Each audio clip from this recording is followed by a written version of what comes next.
The Prime Minister's been busy preaching urgency this week at COP26. I hope he caught up with his sleep. But when he sits down with his grandchildren one day and they ask, what did you do that week of COP26? Would he be able to undertake one action in his gift that would have an immediate impact? Would he be consistent with what he's always said and done and take on the biggest emitter of CO2 in the whole of Europe that greedily, voraciously wants more? Will he ditch his predecessors, damaging, daft, pre-levelling up, pre-Zoom, pre-90% drop in demand, and have a fresh vote in this House to kill off the third runway at Heathrow? Mr. Speaker, what this government is going to do, rather than taking steps to damage the economy of this country, what we are going to do, which is what Labour would do, what we are going to do is get to net zero aviation, Mr. Speaker. That's the future for this country. Clean, green aviation. And by the way, I think that has every chance of arriving a lot earlier, Mr. Speaker, than a third runway at Heathrow. James Wilde.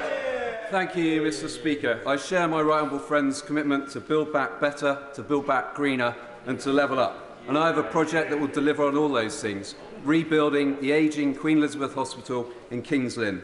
I've shown him the pictures of the 200 props holding up its decaying roof. So will the Prime Minister make the Queen Elizabeth one of the 8 new schemes giving people in Norfolk, Lincolnshire and Cambridgeshire the hospital they need? Mr. Speaker, I know that my honourable friend does a huge amount of work for his constituents. I have seen the pictures that he describes, and I can tell him that the application is in from the hospital in his constituency. It is under consideration, and we aim to make our final decision in the spring of next year. We now come to the Deputy Leader of the Labour Party, Angela Rayner. Thank you, Mr. Speaker. And can I share the opening words from the Prime Minister regarding our armed forces and the tremendous work they do, and also send my best wishes to all those recovering in Salisbury, and give our sincere thanks to the emergency services that responded on that day. And I'd also like to wish all those celebrating tomorrow a happy and peaceful Diwali. Now, let me start with something on which there should be agreement across all sides of the House. The independent standards process found that a member broke the rules on paid lobbying. Surely the Prime Minister accepts that this is and should be a serious offence. Yet we have seen reports that he will respond by scrapping the independent process and overturning its verdict. In no other profession in our country could someone be found guilty by an independent process and just have their mates vote them back into the job. Surely the Prime Minister and his government are not going to do that today. No, Mr. Speaker, of course we're not going to do that, because paid lobbying, Mr. Speaker, paid advocacy in this House is wrong. And let me make absolutely no bones about that. And members who are found guilty of that should apologise and pay the necessary penalties, Mr. Speaker. But that is not the issue in this case, or this vote that is before us today. It is not. The issue in this case, which involved a serious family tragedy, Mr. Speaker, is whether a member of this House had a fair opportunity to make representations in this case, or whether as a matter of natural justice, our procedures in this House allow for proper appeal, Mr. Speaker. And that I think is something that should be of interest to members across this House, Mr. Speaker, and should be approached properly in a spirit of moderation and compassion, Mr. Speaker. Angela Rayner. Mr. Speaker, let me put this to him simply.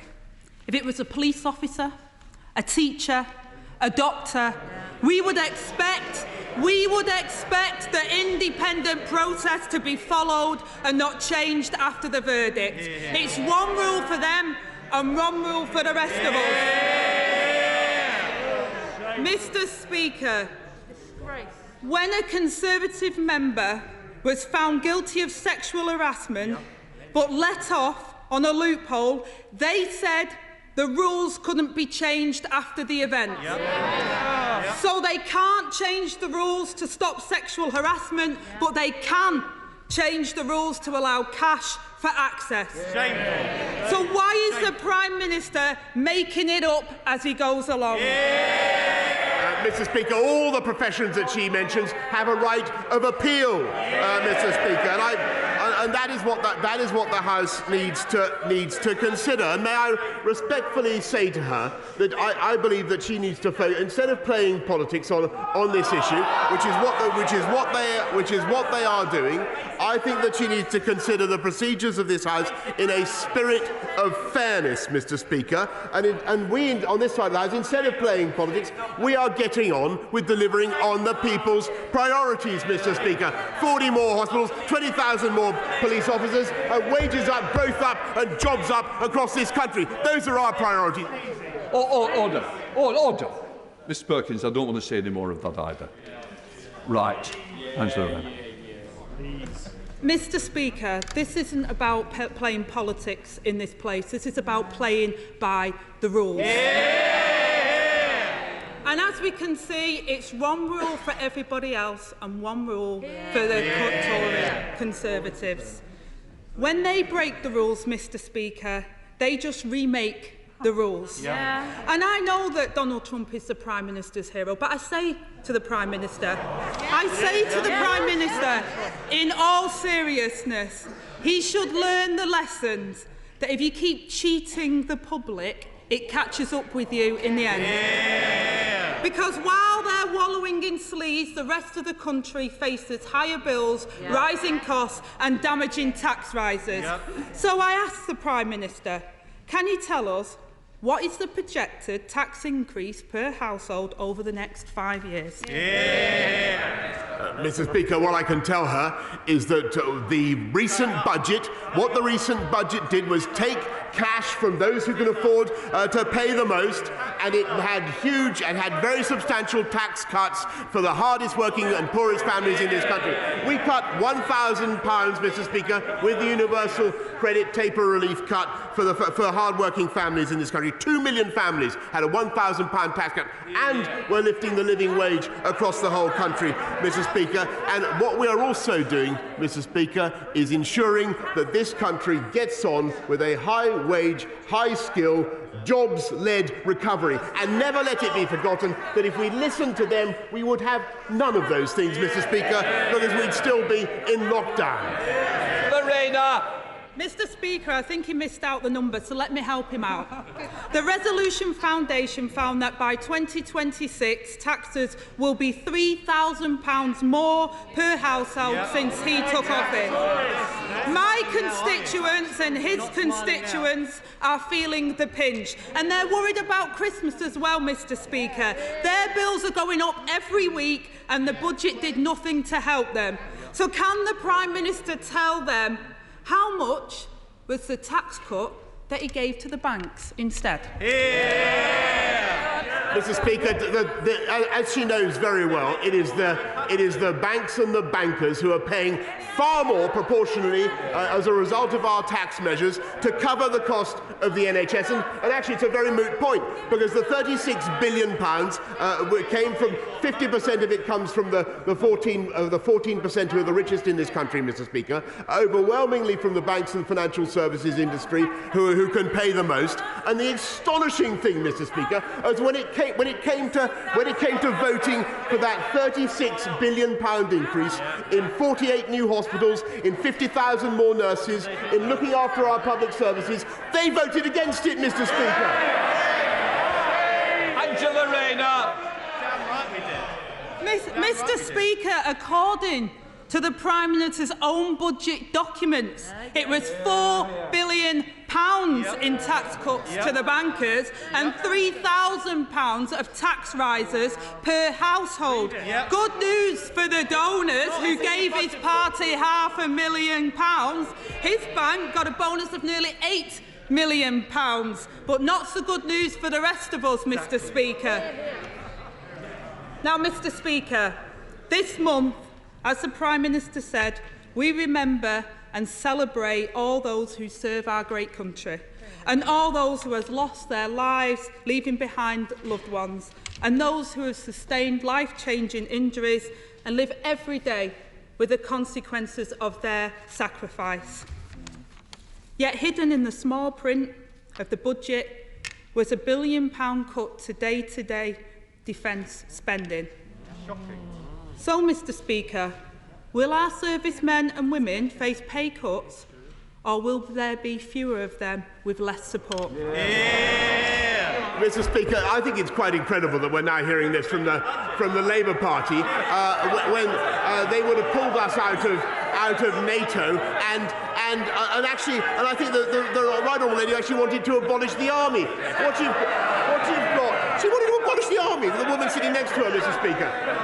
What you've got in this government is a spending on defence which is the highest since the Cold War, the biggest uplift since the Cold War, and an increase that has restored confidence in this country around the world in our ability to defend not just our own shores, but to defend our friends and partners as well. And that is what this government is doing. Angela Rayner. Mr Speaker, he knows that I asked him about the annual defence budget, which his own budget documents show will drop by £1.3 billion. Yep. And I hear the Prime Minister's fine words. I'm from a military family myself, but I won't take party political lectures from him because too often the government's actions don't match their words. Mr Speaker, I think of my constituent who fought in Afghanistan and yet was threatened with sanctions because he was unable to physically travel miles to the nearest DWP office. Shameful. The Prime Minister's tax cut for short-haul flights last week cost £30 million. That is 50% more than the government spends on supporting veterans' mental health each year. The charity Combat Stress has lost £6 million in funding this year, even as their calls to their helpline have doubled. So will the Prime Minister match our proposal to reinvest the £35 million saved from cancelled MOD contracts to support our veterans that surely deserve it? Mr Speaker, it's because we've been able to run a strong economy and take our economy out of lockdown that we've been able to invest massively in the NHS. We've been able to lift spending on defence to record levels and to keep supporting our fantastic public services. That is what this government is able to do, Mr Speaker. And I must say I enjoy my conversations with her in spite of the insults that the party political points that she directs it towards us, Mr Speaker. And I may say, I don't want to cause any further dissension in the benches opposite, but I think you all agree she has about a gigawatt more energy, Mr Speaker, than the right honourable gentleman, her friend from Holborn and St Pancras. I'm just putting it out there, but it's the same old Labour. No plan, no ideas. We're getting on, Mr Speaker, with delivering on the people's priorities. We're taking this country forward. Growth up, jobs up, wages up, productivity up. All they do, Mr Speaker, is play politics while we deliver. Thank you, Mr Speaker, and can I thank the Prime Minister and the Government for securing our fantastic Stoke-on-Trent levelling up funding. And if we're to truly level up opportunities and access to opportunities in Stoke-on-Trent, we must also improve our poor public transport. So would my right honourable friend agree to look at the possibility for bus franchising in the Potteries? As my honourable friend knows, I'm a fanatic about buses. I will urge him to take up his. We're putting £1.2 billion more into bus funding, and I know that Stoke-on-Trent has applied. But can I suggest that he takes his suggestion up immediately with my right honourable friend, the Secretary of State for Transport? We come to SNP spokesperson in Blandford. Thank you, Mr Speaker, and can I also, as we look forward to Remembrance Sunday, commend those that served and the military services that protect all of us, the security services, for the job that they continue to do. Mr Speaker, Sir David Attenborough's powerful opening statement to COP26 told us that the journey to net zero means we must recapture billions of tonnes of carbon from the air. The Committee on Climate Change has been clear that carbon capture and storage is a necessity not an option to achieve the planet's net zero targets. This week, Scotland's world-leading climate targets have received widespread praise from, amongst others, the UN Secretary-General. Scotland is finding partners across the world to tackle the climate emergency. But in Westminster, there isn't even a willing partner to deliver the carbon capture project that was long promised. Scotland's North East has now been waiting weeks for a clear reason to exactly why the Scottish cluster bid was rejected. There have been no clear answers, not even clear excuses. So maybe the Prime Minister will answer the simple question: does he know exactly how much of the UK's CO2 storage the Scottish cluster could deliver? Mr. Speaker, I'm a massive enthusiast for carbon capture and storage around the whole of the UK. The Acorn project in Aberdeen remains, as he knows, on the reserve list. He should not give up. We will come back to this, and of course, we want to make sure that we have a fantastic industry generating clean hydrogen around the country. He should not despair. In the meantime, we are supporting amazing Scottish plans to get clean energy from wind, from hydrogen, from all sorts of means, Mr. Speaker. And I may say I want to thank the people of Scotland, and I want to thank the people of Glasgow for the way they helped to produce so far what I think has been a fantastically well-organised summit. Ian Blackford. Mr. Speaker, it's bad enough that the Prime Minister rejected the Scottish cluster a week before COP. But what's worse, he clearly doesn't even know or understand what his government was rejecting. So let me tell him. The Scottish cluster bid would have stored 30% of the UK's CO2 emissions, and it would have supported the creation of around 20,000 jobs in green industries.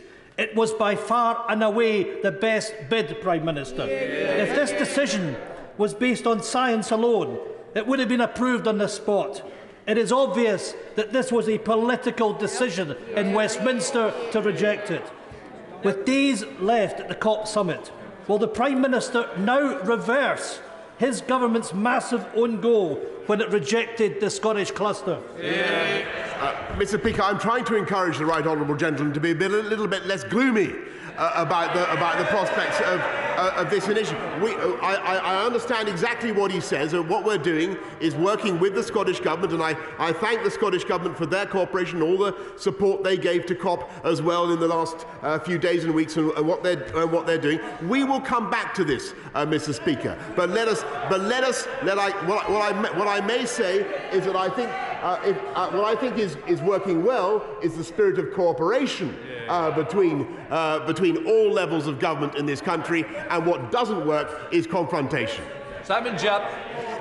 Thank you, Mr. Speaker. House prices are rising in East Devon, with the dream of home ownership becoming out of reach for too many local people. New build developments must be affordable, with protections in place to restrict the number of properties becoming second homes. The loophole which allows second homeowners to avoid paying council tax should be closed quickly to help local authorities. Will the Prime Minister meet with me and colleagues from across the South West to discuss this growing crisis across our region? Mr. Speaker, I know how strongly my honourable friend and other colleagues across the South West feel about this issue, and that's why we've legislated to introduce higher rates of stamp duty on second homes, and we will ensure that only genuine holiday businesses can access small business rate relief, Mr. Speaker. But I'm happy, certainly, to meet with colleagues to discuss what further we may do to ensure that local people get the homes they need. Bill Hanley. Speaker, Scotland is vital for the UK's energy needs, both currently and in the future. It's also vital for future offshore capabilities and other low-carbon and renewable energies. Not my words, but those of the Minister for Energy, confirming that it is the rest of the UK that is dependent on Scotland, not the other way round. Does the Prime Minister not realise that his failure to invest in carbon capture and storage at St Ferguson, Grangemouth, and feeding the potential at Musmoran in my constituency is regarded as an act of deliberate economic vandalism, casting himself less as Bond and more as Blofeld the villain for all of the COP26 world to see? Mr. Speaker, what the COP26 world can see is the astonishing achievements of Scotland and the rest of the UK in developing clean energy sources. And I've said to the right honourable gentleman, the leader of his party in Westminster, that we will come back to the Aberdeen. Sorry, forgive me. He's a member of a different party. Forgive me.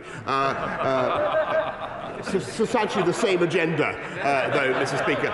We will come back to this, and what I found encouraging about the last few days is the spirit of cooperation and joint enterprise that I now detect that will enable us to deliver massive carbon cuts across this whole country. Peter Gibbs.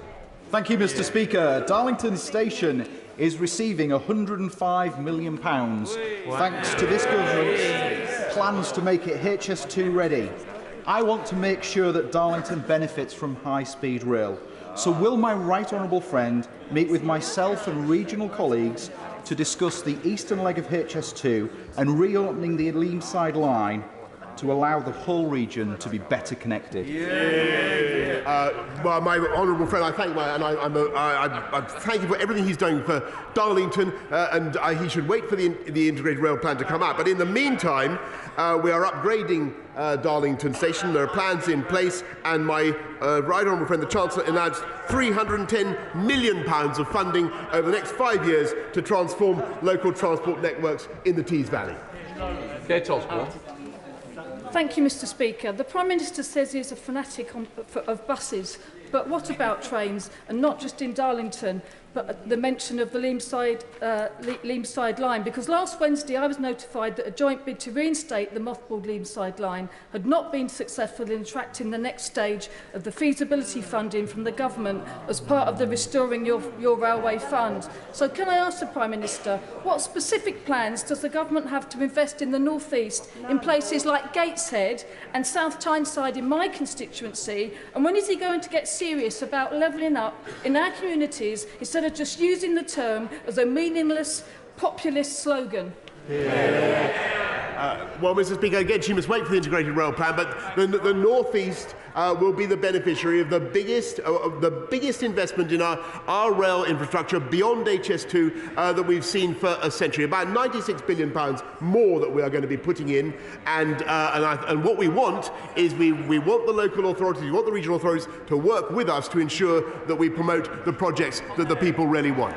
Andrea Letts. Thank you, Mr. Speaker. Thank you again. I want to really thank my right honourable friend for his support for the Early Years Healthy Development Review, and in particular for the £500 million of new money at Spending Review last week. My right honourable friend often says that talent is spread equally across our country, but opportunity is not. So does he agree with me that giving every baby the best start for life is the best possible way to level up across our country? Yes, I thank, because I've listened to my right honourable friend over many years on this issue, and she is 100% right in what she says, about the importance of early years. And that's why we're investing £500 million to support families and children, including £82 million to create a network of family hubs to bring together services for children of all ages. And we're going to continue, Mr. Speaker, to invest in children's early years. For example, the 15 hours of early education for disadvantaged 2-year-olds that's already benefited 1.1 million disadvantaged kids since 2013. Session Lomi.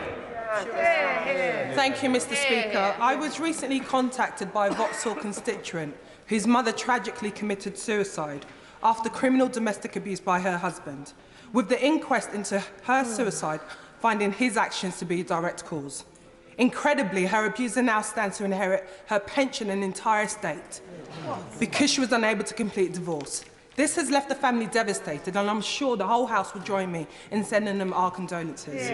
Does the Prime Minister agree with me that convicted domestic abusers should never be able to profit from the crimes of their victims? And will he meet with my constituent and me to fix this hole in the law? Mr. Speaker, she describes a truly tragic and appalling case, and I'm sure the whole House will share the revulsion that she's expressed at the outcome of the law's processes. I think we will certainly need to have a meeting in order to see what we can do to address this loophole.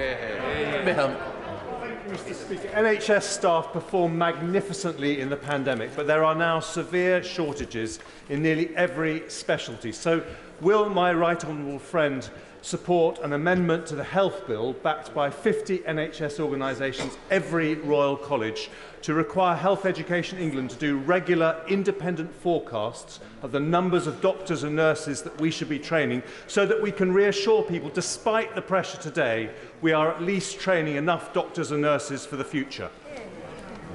Mr. Speaker, my right honourable friend is absolutely right that we've got to make sure our NHS has the staff that it needs, and that's why there are 50,000 more healthcare professionals in the NHS this year than there were last year, 12,000 more nurses, Mr. Speaker, and in addition there are 60,000 nurses in training. Mr. Speaker, as somebody asked opposite, why are there waiting lists? Because we've been through a pandemic, Mr. Speaker, and what we're doing is fixing those waiting lists with £36 billion of investment, which that party opposite voted against, Mr. Speaker. Martin Day. Thank you, Mr. Speaker. It's a little over a year since I last challenged the Prime Minister over his campaign promises to the 1950s-born women, in which time he has done hee-haw about their pension injustices. So can he tell me today, does his government have any plans to deliver justice for the women involved? Mr. Speaker, this is a very difficult issue, as the whole House knows, and the case of the WASPy women is not easily addressed. As the honourable gentleman knows, the expenditure involved is very considerable, and the tax that would have to be raised would be very considerable. But we continue to reflect on all the options to ensure that people across this country get fair pensions. Jill Morton. Thank you, Mr. Speaker. As a mother, I cannot begin to imagine the pain and torment of losing a child. Richard Lee, a constituent of mine and veteran who served with distinction in the British Army, has been living with this pain every day of his life since the 28th of November 1981. On that day, his daughter Catrice Lee went missing from a military shopping complex near Paderborn in Germany. It was Catrice's second birthday, and her family are still searching. The 40th anniversary of Catrice's disappearance is coming up at the end of this month, which will undoubtedly be an exceptionally painful event for the entire Lee family. Would the Prime Minister please agree to meet with Mr. Lee, father to father, and reassure him that Catrice has not been forgotten? Yes, I thank my honourable friend for raising this absolutely tragic case, and I know that the thoughts of the whole House will be with Catrice Lee's family. And, of course, Mr. Speaker, I will agree to my honourable friend's request and meet Mr. Lee father to father. Sarah Green. The Epilepsy Society is a charity and world-leading research centre based in my constituency. They've started the Epilepsy Climate Change Initiative to better understand the effects of global warming on epilepsy, and the impact is already clear. A recent survey showed that in hot weather, 62% of those whose seizures were uncontrolled experienced an increase in seizure frequency or severity. Will the Prime Minister join me in endorsing the Epilepsy Climate Change Initiative and commit to more funding to research the impact of climate change on human health? I thank the honourable lady for her question. She raises a very interesting aspect of research into epilepsy. We're funding epilepsy research with another £54 million over the last few years, and this issue that she raises of any particular link between hot weather or climate change and epilepsy is certainly one that we will be going into. Elliot Colburn. Speaker, last week an independent inquiry into Lib Dem-run Sutton Council's own heat network found that it was set up on false assumptions, including funding that was never attained and homes that do not exist. And now my constituents are going to be left footing the bill. Does the Prime Minister agree with me that this latest failure shows that they are just not fit to govern and that those responsible should go? Well, Mr. Speaker, it's not the first time that the Lib Dems have campaigned on homes that don't exist or will never exist. If I think of their campaign in Chesham and Amersham, Mr. Speaker, but I will certainly look into the matter that he raises. Paul Longfield. Mr. Speaker, in a recent ITV interview, the Prime Minister was asked about my constituent Jenny Garrett. Now, Jenny is a victim of the cladding scandal. Just before last Christmas, her building was evacuated because of safety concerns. She's been forced to pay £5,500 for a waking watch and alarms. She has to find £1,200 a year for car parking she can no longer access. The work needed to make her building safe is being blocked by the actions of her freeholder. She doesn't know the cost she'll face, but it's estimated at thousands of pounds. Yet in his interview, the Prime Minister said Jenny had, quote, a frankly unnecessary sense of anxiety. So will he meet her to hear why she's worried and do so before the Building Safety Bill completes its passage through the House? I'm afraid to say the honourable gentleman, I have every sympathy with his constituent, Mr. Speaker, and I certainly do. Mr. Speaker, I have every sympathy. I have every sympathy, but what I think is unfair is that people such as her are placed in a position of unnecessary anxiety about their homes when they should be reassured. And I think it is. I sympathise deeply with people who have to pay for waking watches and other such things. I think it is absurd. I think it is absurd, Mr. Speaker. But I think what people should be doing is making sure that we do not unnecessarily undermine the confidence of the market and of people in these homes, because they are they are not unsafe. Many millions of homes are not unsafe, and he should have the courage, Mr. Speaker, to say so. Thank you, Mr. Speaker. The new Police and Crime Commissioner for the West Midlands has chosen to cut back on stop and search in the West, across the region. Can the Prime Minister confirm that while stop and searches must be proportionate and not discriminatory, they remain an important part of keeping our streets and our communities safe?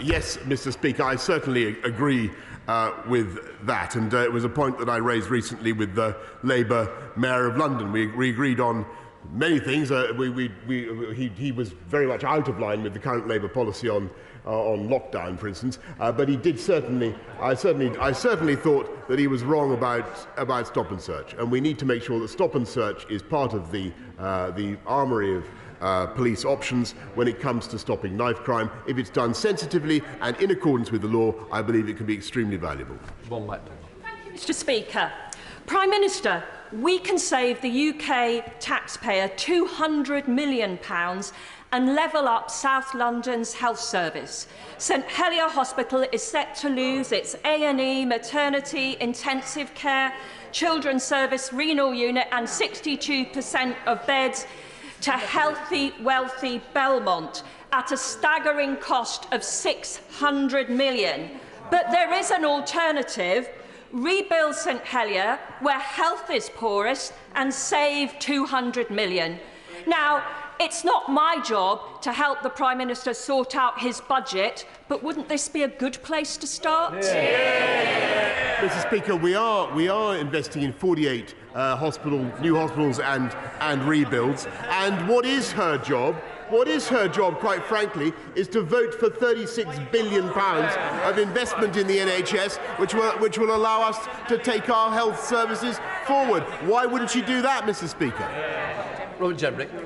Thank you, Mr. Speaker. Can I commend the Prime Minister on his diplomatic efforts in recent weeks and ask him about another serious and grave issue that was raised at the G20 in Rome, the strong likelihood of a nuclear-ready Iran within a matter of weeks or months. What is the UK going to do with our international partners to tackle that? If it is via an agreement, will it be stronger and more enduring than the last one? And if it's not, as many people suspect, what is our plan B?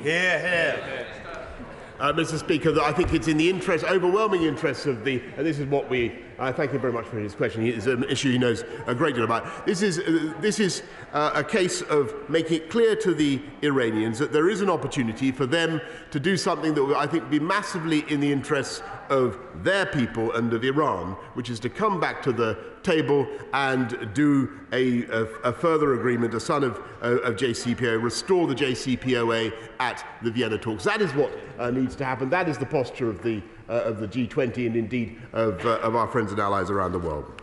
Okay. Vicky Foxcroft. Thank you, Mr. Speaker.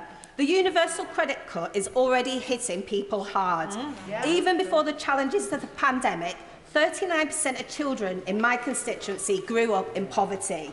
Now, Deptford First, a local charity I chair, has launched a fundraising campaign to support people through the winter months. The Prime Minister is well known for his abilities to attract wealthy donors to the party. Will he use those skills to boost our campaign? Or even better, will he cancel the cuts?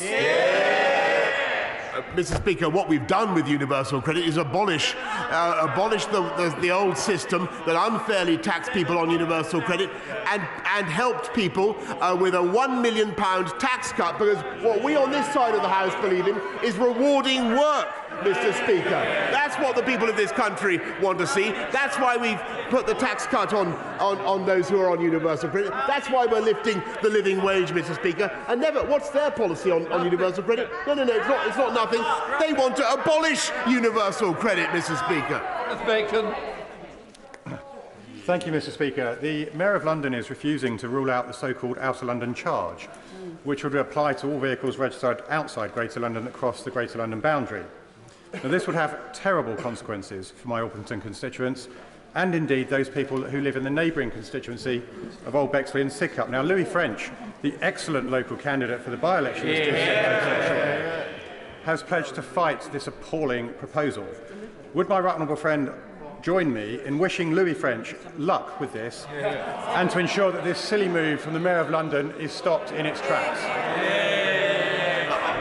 I certainly do agree. I agree with my honourable friend, who is an old friend of mine. I've worked closely with him on London issues for many years, and I know where Labour's instincts are. They always want to put taxes up, particularly on motorists. And I think a checkpoint Chigwell would hit working families, Mr. Speaker. And what the Labour Mayor of London needs to do is get a grip on TfL's finances and stop whacking up the taxes on ordinary people in the capital city. Martin Docherty, use. I'm very grateful, Mr. Speaker. The Prime Minister is very much aware of my constituent Jagtar Singh Johal, abducted by plainclothes officers while shopping with his new wife in the city of Jalandhar, Punjab on the 4th of November. The intervening years, Mr. Speaker, have seen allegations of torture overlooked and ostensibly strong words from his government about the case overshadowed by excitement over a trade deal with the Republic of India. Therefore, Mr. Speaker, as we approach the 4th anniversary of Jagtar's arrest tomorrow, with no charges having been brought in the case by the Government of India, would his government be able to grant the smallest of favours to Jagtar's wife and his family in Dumbarton and declare his detention an arbitrary one?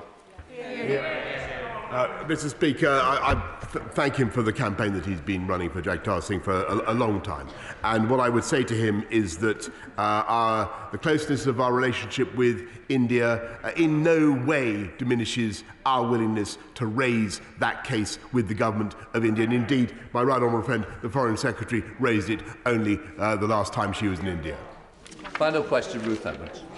Thank you, Mr. Speaker. Unlike the party opposite, I welcome the record investment in the NHS announced in the budget. Now, will my right honourable friend support my campaign for a new health centre in Rushcliffe, in the village of Eastleek, where the current building is no longer big enough to serve the current population, and they will soon need to accommodate 3,000 new patients from new building?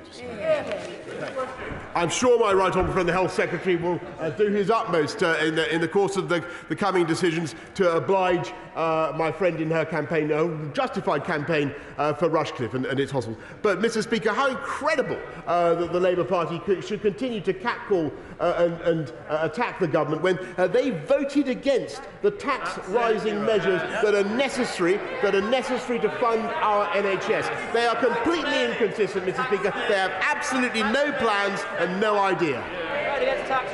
We now come to the statement. We now come to the Prime Minister. Prime Minister Johnson. Thank you. Thanks. Mr. Speaker, with your permission, I'll make a statement about the G20 summit in Rome and update the House on COP26 in Glasgow. Almost 30 years ago, the world acknowledged the gathering danger of climate change and agreed to do what would have once been inconceivable and regulate the atmosphere of the planet itself by curbing greenhouse gas emissions. And one declaration succeeded another until, in Paris in 2015, we all agreed to seek to restrain the rise in world temperatures to 1.5 degrees centigrade. Now, after all the targets and the promises, and after yet more warnings from our scientists about the peril staring at us in the face, we come to the reckoning. This is the moment when we must turn words into action. If we fail, then Paris will have failed, and every summit going back to Rio de Janeiro in 1992 will have failed, because we will have allowed our shared aim of 1.5 degrees to escape our grasp. Even half a degree of extra warming would have tragic consequences.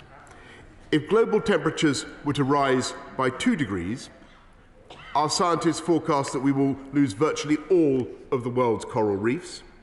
The Great Barrier Reef and countless other living marvels would dissolve into an ever warmer and ever more acidic ocean, returning the terrible verdict that human beings lacked the will to preserve the wonders of the natural world. And in the end, Mr. Speaker, it is a question of will.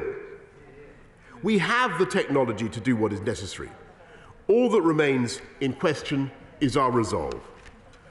The G20 summit, convened by our Italian friends and COP26 partner last weekend, provided encouraging evidence that the political will exists, which is vital for the simple reason that the G20 accounts for 80% of the world economy and 75% of greenhouse gas emissions. Britain was the first G20 nation to promise in law to wipe out our contribution to climate change by achieving net zero. And as recently as 2019, only one other member had made a comparable pledge. Today, 18 countries in the G20 have made specific commitments to achieve net zero, and in the Rome Declaration last Sunday, every member acknowledged, and I quote, the key relevance of achieving global net zero greenhouse gas emissions or carbon neutrality by or around mid-century. To that end, the G20, including China, agreed to stop financing new international unabated coal projects by the end of this year, a vital step towards consigning coal to history. And every member repeated their commitment to the Paris target of 1.5 degrees. In a spirit of cooperation, the summit reached other important agreements. The G20 will levy a minimum corporation tax rate of 15%, ensuring that multinational companies make a fair contribution wherever they operate. Over 130 countries and jurisdictions have now joined this arrangement, showing what we can achieve together when the will exists. The G20 adopted a target of vaccinating 70% of the world's population against COVID by the middle of next year, and the UK is on track to provide 100 million doses to this effort. By the end of this year, we will have donated over 30 million doses of the Oxford AstraZeneca vaccine, and at least another 20 million will follow next year, along with 20 million doses of the Janssen vaccine ordered by the government.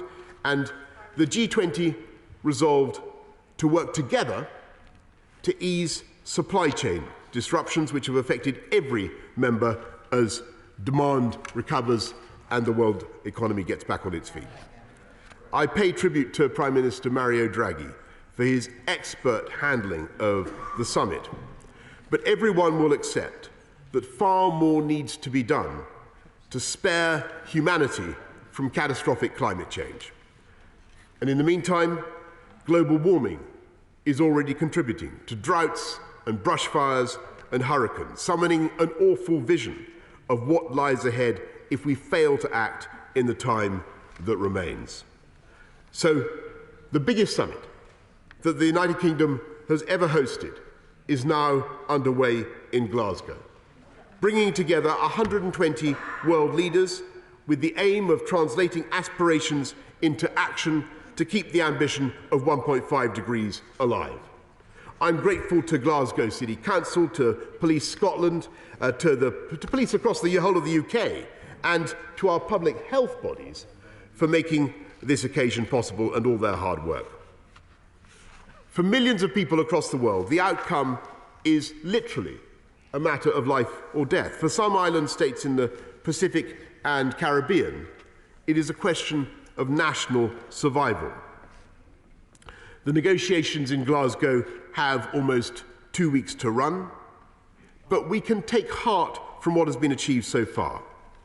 Nations which together comprise 90% of the world economy are now committed to net zero, up from 30% when the UK took over the reins of COP.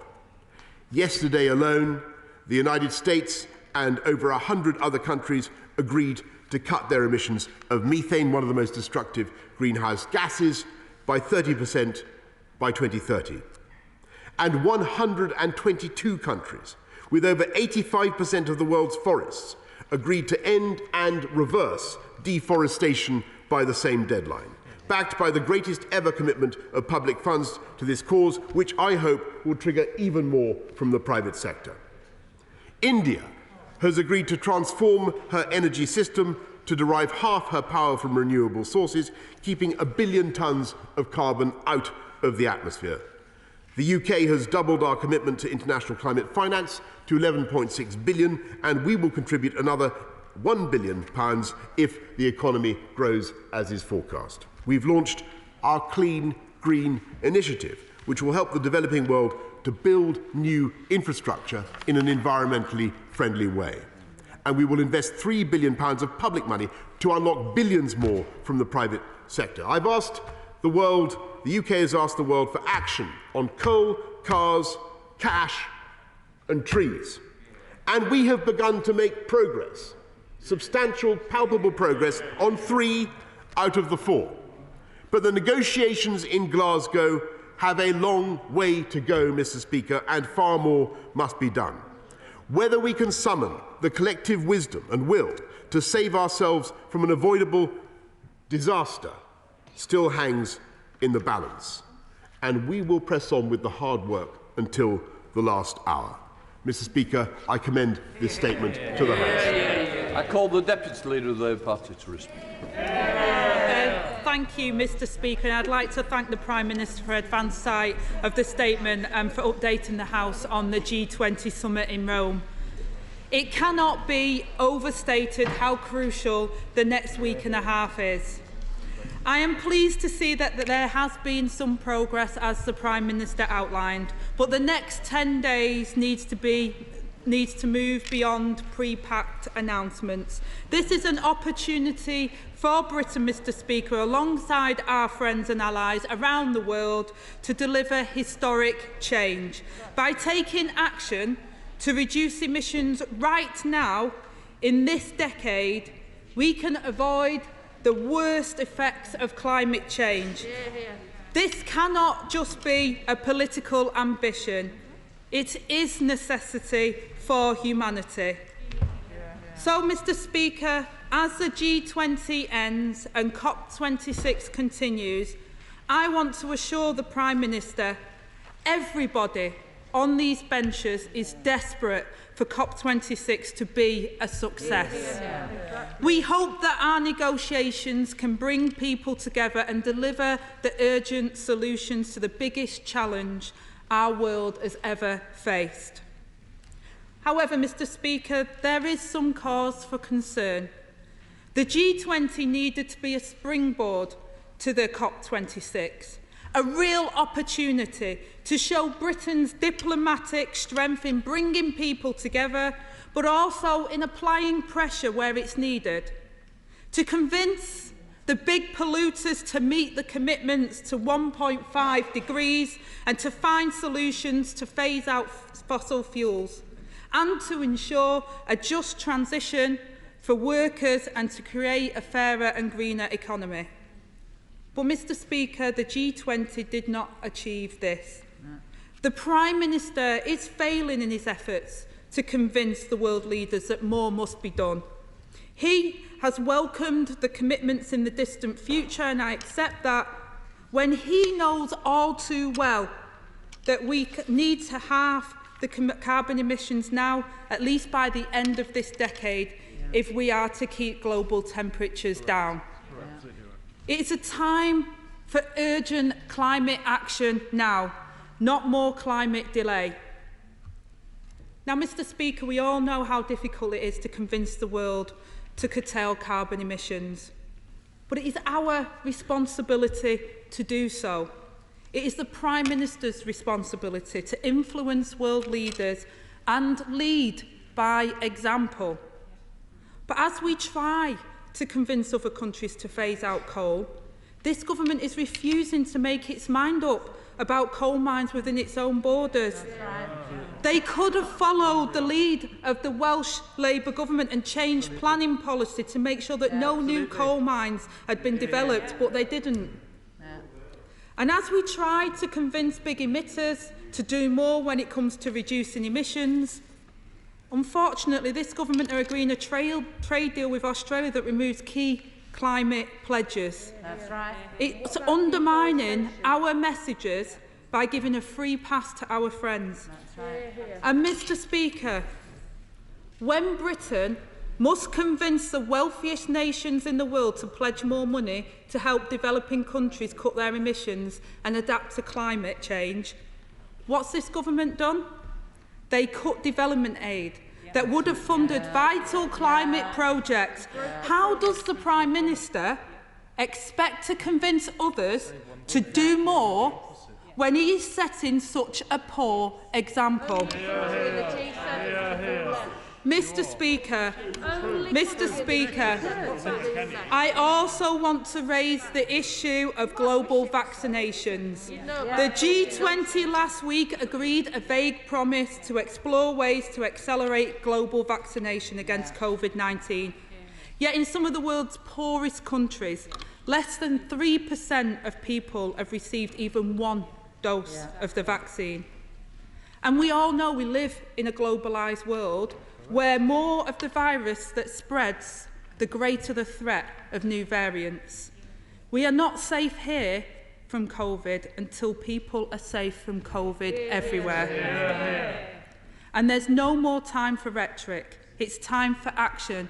And the Prime Minister mentioned our efforts on vaccines, but it was revealed last week that the UK is lagging behind all other G7 countries, bar one, in sharing surplus vaccines with poor countries. This, Mr. Speaker, is shameful. Our fantastic scientists that developed the Oxford AstraZeneca vaccine are being let down by our Prime Minister's actions. We need booster jabs in Manchester and vaccines shared with Madagascar. It's now time for actions, Prime Minister, not words. So as the world gathers over the next 2 weeks, we all hope for a breakthrough that we need. Now, Britain has a proud history of building alliances and standing up for what's right, and I've no doubt that we'll be able to do it again. And I do wish the Prime Minister well in his efforts, and I ask him to pay attention and go for the detail on this, because if he fails to deliver, Mr. Speaker, if he fails to deliver the change that we need through this conference, we will all pay the price. Well, Mr. Speaker, the right honourable lady asked me to go for the detail. Having said some kind things about her approach just now, I think after listening to that, I prefer the forensic approach, or the pseudo-forensic approach of the member for Holborn and St Patrick's. She's completely in ignorance of the basic facts, Mr. Speaker. We've cut our CO2 emissions by 44% on 1990 levels, very largely by moving from 80% dependence on coal 50 years ago to about 1 or 2% today. It is a massive cut. We haven't cut our investment in overseas development aid for climate change funding. No, we have not, Mr. Speaker. We've kept it at 11.6 billion. And then I don't know whether she was paying attention to the news, Mr. Speaker, but only the other day we announced another £1 billion, Mr. Speaker, which we're able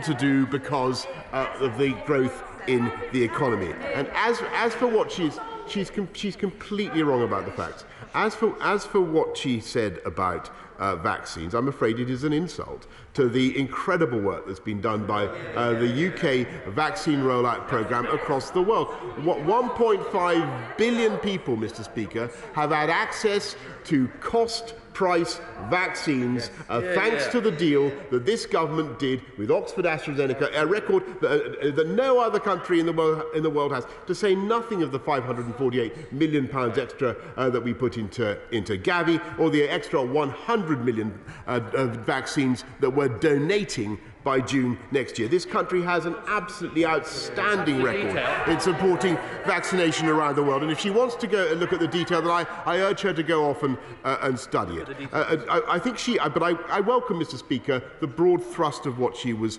saying about COP26, because I think what she was saying there was that she sees signs of progress, but a lot more to do, which is, I think, I think, frankly, there she is right. If I could just point to the things that happened since G20, I would draw her attention to India's massive commitment to cut CO2 by 2030 by cleaning up their power system. I would point to the £10 billion from Japan, to $10 billion from Japan over the next 5 years to support developing countries around the world. And I think I would also point to not just Brazil, but Russia and China and 110 countries around the world signing up to the Forestry Declaration to halt and reverse deforestation by 2030. I think that's a very considerable achievement, and it will make a huge difference. And we will use consumer power and the power of corporations and the private sector around the world to effect that change. And the single most important thing for me that came out of COP was an agreement around the world about the basic intellectual approach now being taken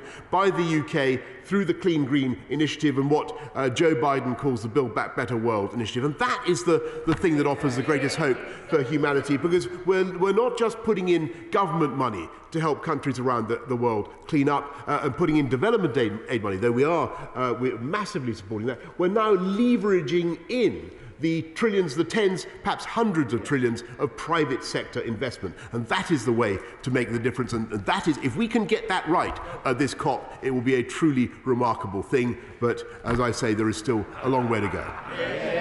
Sir Edward Lee. Given that we are now taxing people at a higher rate than any time since we were impoverished on the Attlee government, and given that despite the fact we only produce 1% of global emissions and China produces 27%, and we are now loading further controls on our industry, which they are not matching in China or in India, further eroding our competitive advantage, will the Prime Minister grip all his spending departments and ensure that we root out waste and incompetence and create a genuine enterprise, low-tax economy? Prime Minister. Yes, Mr. Speaker, and that's why we still have among the lowest corporation taxes in the OECD, in spite of the measures that we've been obliged to take because of the pandemic. That's why we put in, just for instance, the 125% super deduction for companies to invest in capital, invest in infrastructure, and expand their businesses. And the results, the benefits are already being seen just in gigabit broadband alone, Mr. Speaker. We now come to Ian Blackford, the Leader of the Assembly. Thank you, Mr. Speaker, and can I thank the Prime Minister for an advance sight of his statement. Mr. Speaker, G20 was an opportunity to build momentum ahead of the COP summit, but I think even the Prime Minister will admit that the summit largely failed to meet the demand and desire of people for increased global cooperation. If we are to meet the global challenges that all of humanity now faces, that needs to change, and change very quickly, with a meaningful agreement in Glasgow over the course of the coming week. And all of us hope that that indeed will be the case. On climate change, we know that the G20 are responsible for 80% of global greenhouse gas emissions. So it is right that it's the G10-20 members that bear the biggest responsibility. Countries that have contributed the least to this climate crisis must not be left to pay the biggest price. And that's why, Mr. Speaker, there has to be a commitment to climate justice and why this is so important. In Scotland, we've recently doubled our Climate Justice Fund to £6 million per year, providing £24 million over the Scottish Parliament session. But the commitments from the largest nations in the G20 always seem to be heavily caveated. On Monday, the Prime Minister promised £1 billion in UK aid for climate finance, but here's the catch: only if the UK economy grows as forecast. It's exactly the same excuse that is presented when it comes to the government's disgraceful policy of cuts to overseas aid. So, can I ask the Prime Minister, when will the UK government stop caveating its commitment to climate justice and follow Scotland's leadership and establish a climate justice fund? On Afghanistan, can I ask what concrete actions and timelines were agreed to help end the terrible famine that is ripping through that country? And finally, on COVID, what specific targets and timelines were agreed to rapidly increase vaccine rollout to those nations that are being left behind in the suppression of the virus? Prime Minister. Mr. Speaker, first of all, on the climate finance for the world, he's making a valid point, because it's absolutely essential that the developed world supports the developing world on the path to decarbonisation. But that's why the $100 billion per year is so important, and contributions such as the Japanese that we saw yesterday, what the French have done, what the Germans have done, what Joe Biden did the other day, these are important steps, but there is much more to be done.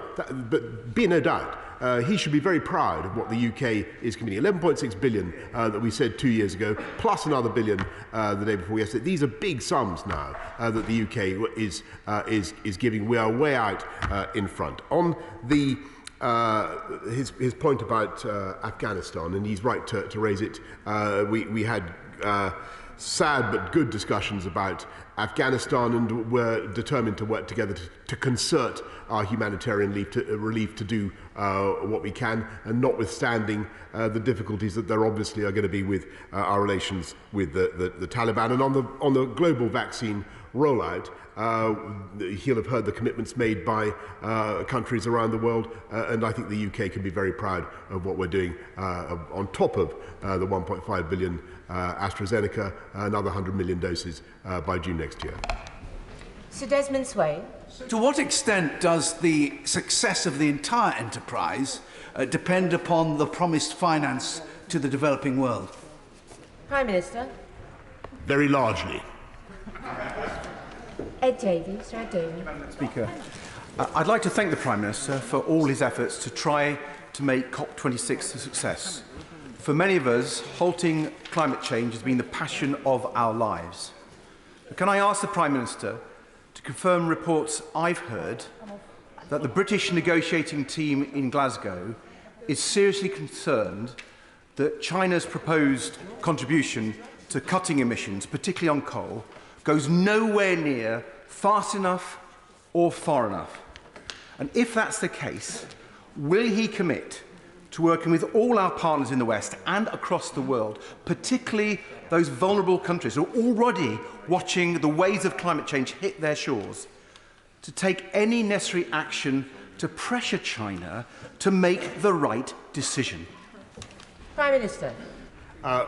Mr. Speaker, I want to thank the right honourable gentleman, because if you look at his own political record, he's done a huge amount of good in this area, is the truth of the matter. I thank him for what he has done.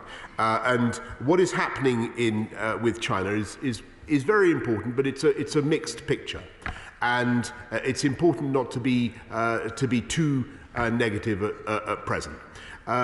Yes, he's right about domestic Chinese coal-fired production, and we're hoping for progress progress there. We're hoping that when China says that they can peak before 2030 in CO2 output, that date of before is correct, is considerably nearer now than 2030. So that's where the work is being done. But what is interesting is that when China made the commitment to stop the overseas financing for coal, that had an instant impact on many of China's friends and partners around the Asia-Pacific region, who took the signal and have also stopped overseas financing for coal. And I think it is that climate of the power of the room in the COP that is starting to make a difference. But whether it's going to be possible at this COP to get China to make the commitments that are really necessary, I'm afraid it is just too early to say. Dr. Liam Fox. Thank you, Madam Deputy Speaker. I welcome all the progress made so far at COP26 and congratulate all those involved, including my right honourable friend. But what will we do if we don't get agreement on Article 6 and persuade countries like China to properly price carbon into their economy? Our businesses in the UK are carrying their share of costs to deal with climate change. Why should we allow them to be undercut by competitors who keep their prices down by using highly polluting industrial production techniques? Surely this is not something that the free world economies could tolerate. Prime Minister. My right honourable friend knows a great deal about this issue, and he's right to draw attention to Article 60 and the carbon credit issue, and that is something on which our negotiators will be working flat out until the final hour of COP. Chris Bryan. Thank you, Madam Deputy Speaker. One of the terrible effects of climate change is felt in South Wales Valley seats, where extreme weather conditions and heavy rain have destabilised some of the tips, the disused coal tips. People live in terror of another Aberfan, and I know the Prime Minister shares that fear. The majority of the dangerous tips are in my local authority area. I just wonder whether he'd be prepared to meet with myself, the leader of the local council, and the other members for Rhondda and Taff, specifically to discuss how we can make sure that all of these tips are safe. I really do ask him for that meeting. Prime Minister. I thank the right honourable gentleman. He's raised this issue with me several times. I will see what I can do to oblige him, and I know that this is it's something that I do want to try to fix, but it's primarily something that the Welsh government should be. It's primarily something that the Welsh government should be addressing themselves. I will talk to the Welsh government and come back to him. Philip Hollowbone. I strongly congratulate the Prime Minister on throwing his heart and soul at COP26. No one could have worked harder. The UK is responsible for 1% of global carbon emissions. China is responsible for 28%. Since 2000, two-thirds of the increase in global carbon emissions have come from China. Is China's commitment to reach peak coal in 2030 an aspiration or a binding target? Prime Minister. I think what President Xi Jinping would say is that China keeps its promises.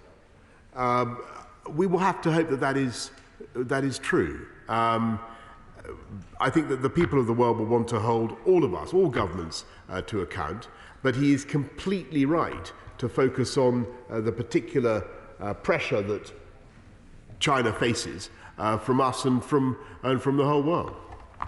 Caroline Lucas. Thank you very much, Madam Deputy Speaker. I welcome the Prime Minister's recent conversion to the climate cause, and I agree with him that the clock is indeed at 1 minute to midnight, which begs the question as why his snooze button was on for so long. But he'll know that the first rule of diplomacy is to walk the talk. So will he now take this opportunity to put real credibility behind his stirring words, to lead by example and to commit now, finally, to reverse the decision on the Cambo oil field? Yes or no? Very simple. Prime Minister. Mr. Speaker, what I can tell the Right Honourable Lady, is that we continue to reduce our dependence on fossil fuels of all kinds, and we will be going for a complete net zero in our power production by 2035, moving beyond coal by 2024. And I think it was I think it was the Scottish National Party minister who said that oil was still a part of Scotland's future. I would say nothing about the Cambo oil field. What I will say is that there is a future for hydrocarbons insofar as you can liberate the hydrogen and make clean energy. Stephen Hammond. Thank you, Madam Deputy Speaker. Can I congratulate my right honourable friend on his leadership of COP, and particularly the achievement of getting 100 countries to sign up to the methane pledge. But he will know that some of the biggest emitters have not signed up to that. So when will the power of the room, which he described a moment ago, be on those countries to sign up to the pledge as well? Prime Minister. Now, Mr. Speaker, we're just going to keep going, and you know, this is a rolling series of negotiations. We're ringing people up the whole time. The COP is in full flood at the moment. Claire Anderson. Thank you, Madam Deputy Speaker. The Prime Minister has not yet mentioned water resilience, and yet that is top of the agenda for many of the countries that are most affected by the climate emergency. Can he say what his assessment is of the funding for water resilience projects is, and commit not to cutting them, but to increasing funding for water resilience? Prime Minister. Mr. Speaker, we support water resilience projects around the world as part of the FCDO, and had a good discussion on the issue of water resilience and other aspects of climate change resilience with vulnerable countries over the last few days. James Gray. The Prime Minister knows very well that the north of Scotland is rather closer to the Arctic Circle than it is to London. And any delegate at COP26 who doubts the climate emergency, all they have to do is glance at the retreating ice or the melting permafrost or the methane being released as a result to be convinced that this emergency really is happening. Madam Deputy Speaker, the Chinese will benefit particularly from the withdrawal of the ice as the northern sea route opens up, particularly for bulk carriers carrying coal. And will the Prime Minister not therefore agree with me that the Chinese have a doubly important moral obligation to stick by their commitment to reduce the production of coal in China? Otherwise, we in the West will be burning their coal. Prime Minister. My right honourable friend is completely right to point out the consequences for the world of the retreat of the ice in towards the North Pole. It will not. Well, I'm afraid it will offer opportunities not just for China, but actually also for ourselves. And Scapa Flow and other parts of Scotland will become potentially very important for sea traffic of a clean, green variety, Madam Deputy Speaker. Sammy Wilson. Thank you, Madam Deputy Speaker. Unbelievable. Prime Minister, in pursuit of the dramatic reductions in the minuscule CO2 emissions produced by this country, ordinary people are facing higher petrol prices, higher energy prices, restrictions on what they can drive, replacement of gas boilers, higher green taxes on their declining incomes. Can the Prime Minister understand their frustration and disdain that those who tell them they must bear these burdens fly into Glasgow in their private jets, ferry around the town in their gas-guzzling cavalcades, and more fundamentally, does he really believe that, given the huge natural forces which have changed the world's climate continually, that somehow or by reducing CO2 we can turn the world's thermostat up and down at will? Prime Minister. Mr. Speaker, first of all, this country is moving to net zero or moving to zero-emission vehicles. He talks about gas guzzlers. We're supporting jet zero aviation, Mr. Speaker. And when he talks, his big objection is to the science, and he says that he's obviously a complete climate skeptic, Mr. Speaker. He should look at the graph showing, Madam Deputy Speaker. He should look at the graph. He should look at the graph showing the clear which David Attenborough, Deputy Speaker, produced on the first day of the summit, showing the clear correlation between the huge anthropogenic spike in CO2 and the current rise in temperatures, and the way that temperatures track CO2 volumes in the air over the last for thousands of years. The science is absolutely clear. And I think, actually, the people of this country know that the way forward for it will be an economic disaster not to address this. And what the people of this country know is that clean, green technology can deliver higher wages and fantastic jobs for generations to come. And they see a great future in this. Stephen Metcalfe. Thank you, Madam Deputy Speaker. And I really just want to reinforce the point the Prime Minister has just made, because I want him to reassure my constituents that the goal of achieving net zero is not a burden to be borne, but an opportunity to be grasped, to create new innovative jobs and new sectors in which we can lead the world.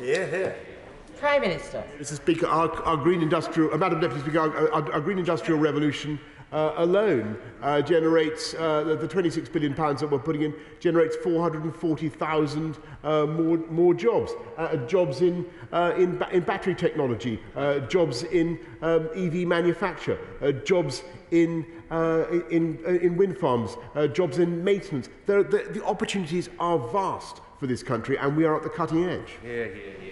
Janet Davey.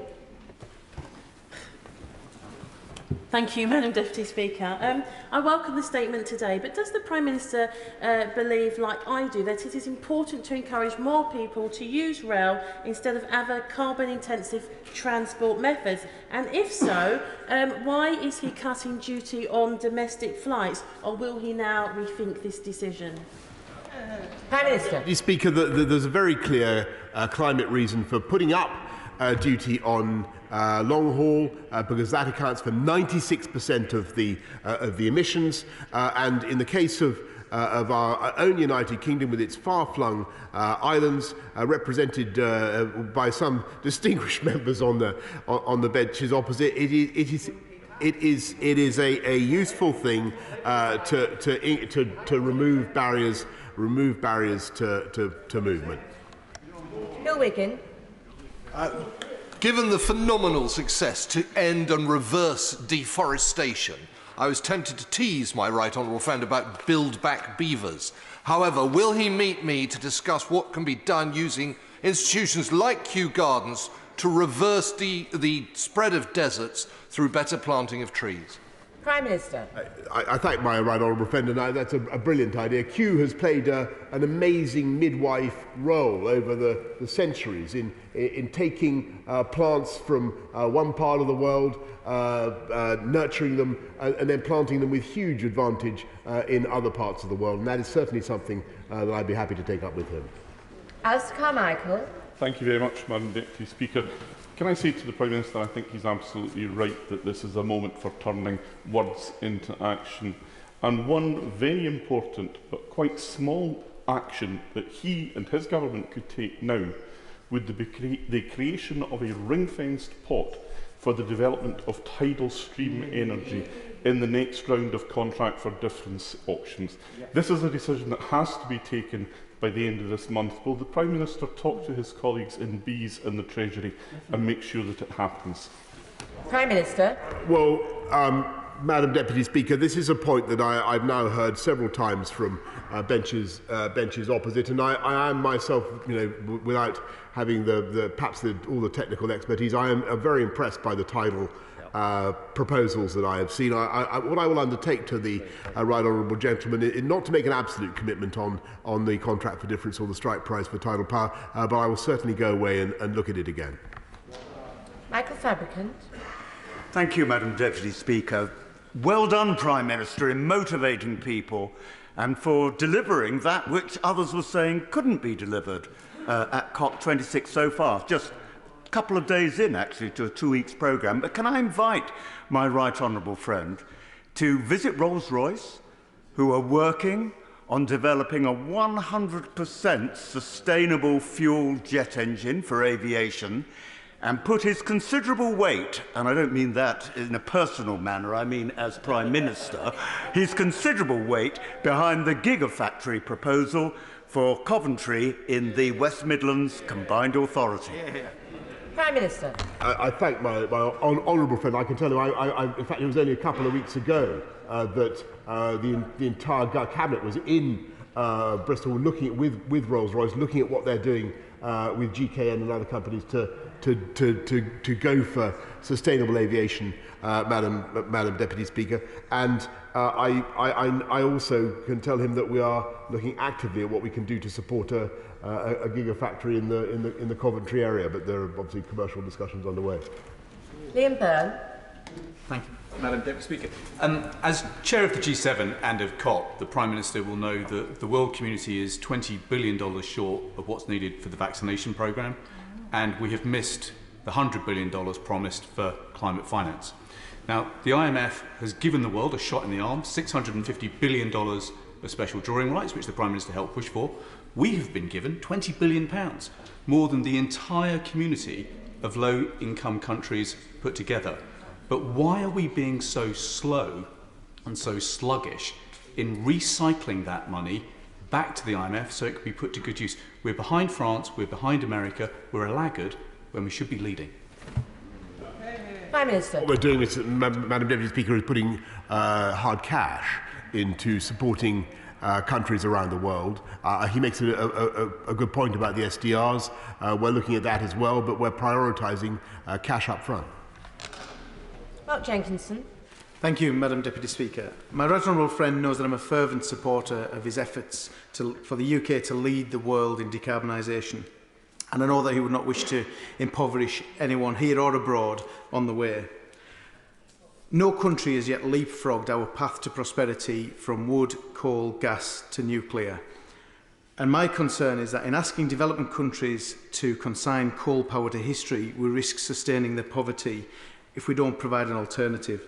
Does he agree with his historic climate finance agreements and our existing development aid? We have a huge opportunity to export UK SMR around the world to hasten their path to prosperity instead. Prime Minister. I thank my honourable friend for what I think is an exceedingly thoughtful question, and he is absolutely right in the logic of what he says.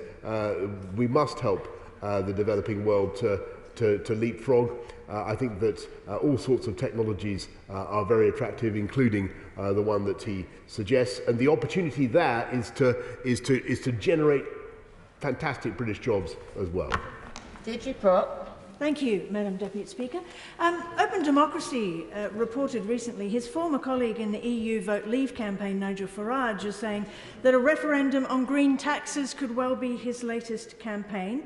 We're hearing increasingly loud objections from the so-called Net Zero Scrutiny Group from amongst his own rank of MPs, and the Institute of Economic Affairs said recently it would continue to challenge the ropey economics of net zero. What will the PM do to challenge those siren voices from amongst his own supporters?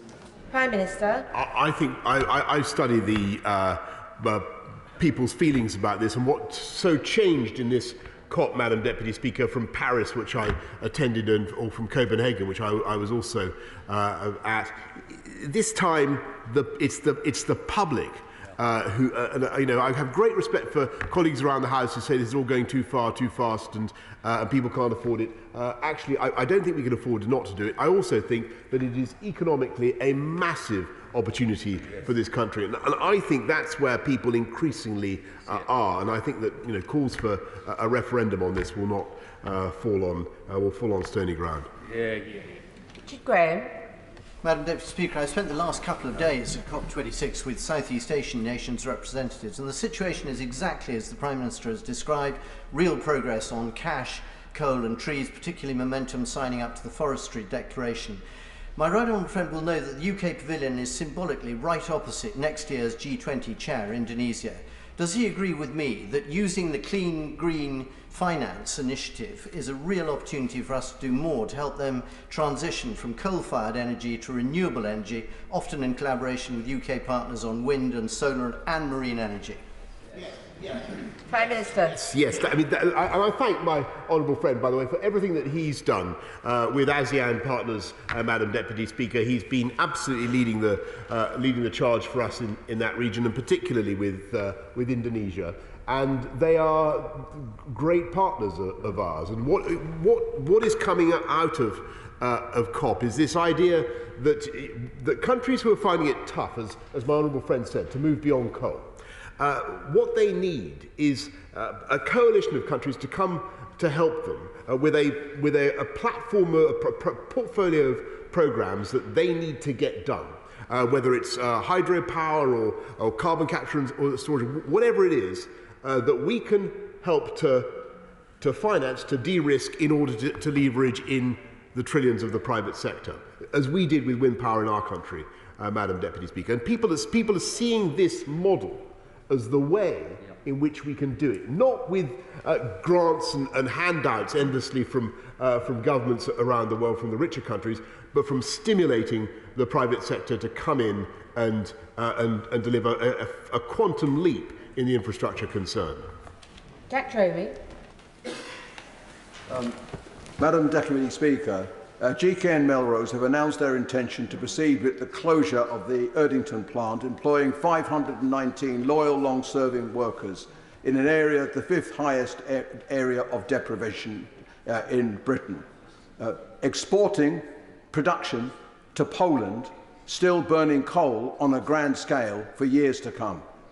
Does the Prime Minister therefore understand the dismay of the workers concerned, and does he agree that with the industry, the automotive industry, in transition to an electric future, we need a supply chain here in Britain, employing workers here in Britain, manufacturing here in Britain, as part of a green industrial revolution here in Britain?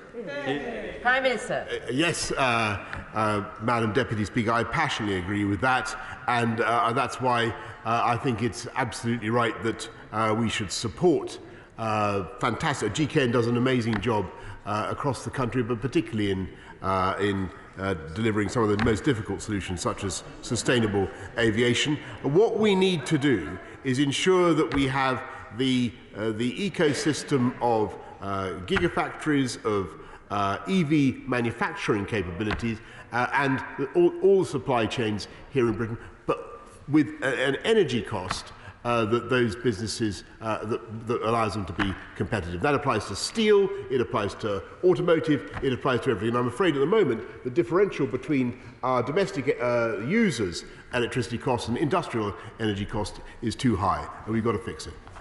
Jason McCartney. Thank you, Madam Deputy Speaker. As chair of the all-party parliamentary group for Woods and Trees, can I thank the Prime Minister and the negotiating teams for their fantastic work in tackling deforestation? Can I also welcome the government's continued commitment to the Northern Forest, Madam Deputy Speaker, planting 50 million trees across the north, hopefully many of them. Prime Minister, join me in appealing to community groups and schools to get involved with the Queen's Green Canopy project as we all plant a tree for the Jubilee. Prime Minister. I thank my honourable friend. He's completely right. Madam Deputy Speaker, the planting a tree for the Jubilee is a wonderful thing to do. We should all be doing it. We want to plant 36,000 hectares of trees every year as part of our contribution, and one of the many ways in which we're contributing to fight climate change, but also to beautifying our landscape. Kerry McCarthy. Thank you, Madam Deputy Speaker. As chair of the APPG on small island developing states, I welcome the fact that the Prime Minister acknowledged the imminent threat to them in his statement. There's two things that would really help them. One is access to the finance that hopefully is now on the table, because as countries with very limited resources, it's very difficult, they tell me, to actually get their hands on the money and to do the bids. The other thing is to develop blue finance. We know that the City of London leads on green finance. Blue finance for the blue economy and marine conservation would really help them, and I think we could take a lead on that. Prime Minister. I thank her, and she's completely right about the imperative of helping the small island states. I must say that at COP and in the last few months, they've been incredibly valuable in getting the world to focus. They're with the Maldives, the Seychelles, Bangladesh, the catastrophic flooding that they face in Bangladesh. Mauritius, they face Barbados was brilliant the other day. They are helping to focus minds on the issue and to attract massive sums of investment. Mark Pawsey. Thank Thank you, Madam Deputy Speaker. The UK can be very proud of the commitments we've already made, but some of our actions are in danger of making our manufacturing and our heavy industry in particular uncompetitive. So could I ask the Prime Minister once again, is there any significance in the absence from COP26 by leaders of our industrial competitors such as China and Russia? Is he confident that they can be persuaded to do more after the conference to provide a more level playing field? Prime Minister. I thank my honourable friend for the point that he makes, but and I understand why he should be anxious. But I talked to both President Xi and President Putin, and it was clear, that they said, Madam Deputy Speaker, that the pandemic precluded them from coming, and I understand the situation that they're in. They have very senior negotiators there in Glasgow as we speak. Xi is a very senior operative in the Chinese system, and we've got to hope for results. In the end, this is the change is going to be driven not just by the feelings of people in the Western democracies, but also by the political pressure that is and the pressure from business that is already being felt within China and Russia as well. Exactly. David Linden. Thank you very much, Madam Deputy Speaker. I was pleased to see in the Prime Minister's statement reference to action on trees. You'll be aware that in Scotland we produce 80% of woodland planting all across these islands, not least by small groups like Mount Vernon Community Hall, which is a real effort on biodiversity. But what more can the Prime Minister do elsewhere in the UK to try and get action on tree planting and follow the lead of Scotland and indeed Mount Vernon? Prime Minister. I thank him. I congratulate Scottish tree planting groups on the initiatives that they've taken. And he's absolutely right that huge numbers of trees are planted in Scotland. We want to see the rest of the UK catch up and do better. I'm afraid that the rates did decline a bit during the pandemic. We've got to accelerate. And I think what my honourable friend said just now about plant a tree for the Jubilee is absolutely right. David Morris. Madam Deputy Speaker. Madam Deputy Speaker, later on we're talking about nuclear in this chamber. So that's showing that the government is now looking forward to the future as we have 2 nuclear power stations in Heysham. But what I would also like to draw to the Prime Minister's attention is that we're doing wondrous works with preparing for the Eden project in Morecambe. And I know I invited him last week in PMQs, and I'm still pushing it. Boris, come and see us in Morecambe. It's unrelenting invitation. Of course, Madam Deputy Speaker, I'll do my utmost to oblige my honourable friend, who's a great campaigner for clean power, and as he knows, we're taking forward plans for SMRs as well. Lillian Greenwood. Thank you, Madam Deputy Speaker. Transport makes up the largest share of UK carbon emissions, but rail travel is clean and green. So I ask again, why on earth is the Prime Minister choosing to make it cheaper to take domestic flights while failing to set out a proper plan for rail electrification, failing to confirm a high-speed rail line to the East Midlands and the North, and putting up rail fares? Prime Minister. Madam Deputy Speaker, what we're doing is investing massively in rail, the way I described it in PMQs earlier on. We're not just with HS2, but with Northern Powerhouse Rail, the IRP, and she objects to domestic air travel, but the vision that she should support is the idea of moving away from using tons of kerosene to hurl planes into the air. You can do it. You can do it with other approaches, and that's what we should be following. Derek Thomas. Thank you, Madam Deputy Speaker. I welcome the Prime Minister's leadership, particularly around the world, in getting the world's biggest polluters to reduce their carbon footprint. My constituents are keen to move forward and to transition to a decarbon lifestyle, and I believe that information, would the Prime Minister agree with me, that information to them is key to this. Now, there are many times where we, consumers, all of us, will purchase things from China that may well be available here in the UK, but we don't understand the carbon footprint, the inbuilt carbon footprint in that item. Would the Prime Minister agree that information about how carbon is held within items that we purchase is important for consumers? Yes. Prime Minister.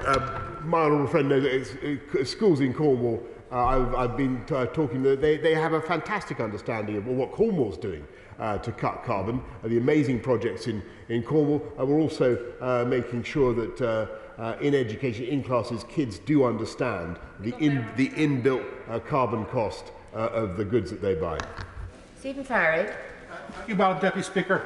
At present, the UK doesn't yet have measures in place to reach carbon neutral by the year 2050. And indeed, last week, the Chancellor couldn't even mention climate change once in an hour-long speech on the budget. So surely the UK should be offering leadership in this area by putting in place a comprehensive Green New Deal that combines economic and social policy alongside measures to combat climate change. Prime Minister. Well, Madam Deputy, I don't know what planet the Honourable Gentleman opposite has been on. He is totally wrong. He is totally wrong. That this government has helped to cut the UK's emissions of CO2 by almost half on 1990 levels. It's an astonishing thing to have done. We have the most ambitious nationally determined contribution of any country in the EU, 78%. By 2035 on 1990 levels, and we're doing it through all the measures that he knows. Has he not heard about what we're going to do on zero emission vehicles, or what we're doing on our power emissions? Madam Deputy Speaker, I think he needs to look at what is happening. Yes, of course there is more to do. But as for green bonds, we issued one the other day and got £10 billion out of it. So just keep up, Madam Deputy Speaker. Mike Wood. Thank you, Madam Deputy Speaker. As well as cars, the world will need clean, smart urban transport if we're to meet the climate challenge. Companies like Westfield Pods in Dudley South are developing products that can succeed, that can thrive, that can help us decarbonise, but too often the regulatory framework lags behind the innovation. Will the Prime Minister work with ministers and our international partners to develop international type approval standards so that these products can succeed, that we can decarbonise transport on an urban level as well as in personal cars? Minister. I agree 100% with what my honourable friend has said, and I'm looking forward to seeing the Westfield Pods and their means of conveying human beings around. I can't quite imagine what they are, but what we want, Amanda, in this country is regulators for growth. We want an approach and for green growth, and we need a much more proactive approach that engages with brilliant ideas like that. Cat Smith. Thank you, Madam Deputy Speaker. Moving to rail travel and away from more carbon-intensive forms of transport is going to be essential if we're to meet our ambitions to tackling the climate emergency.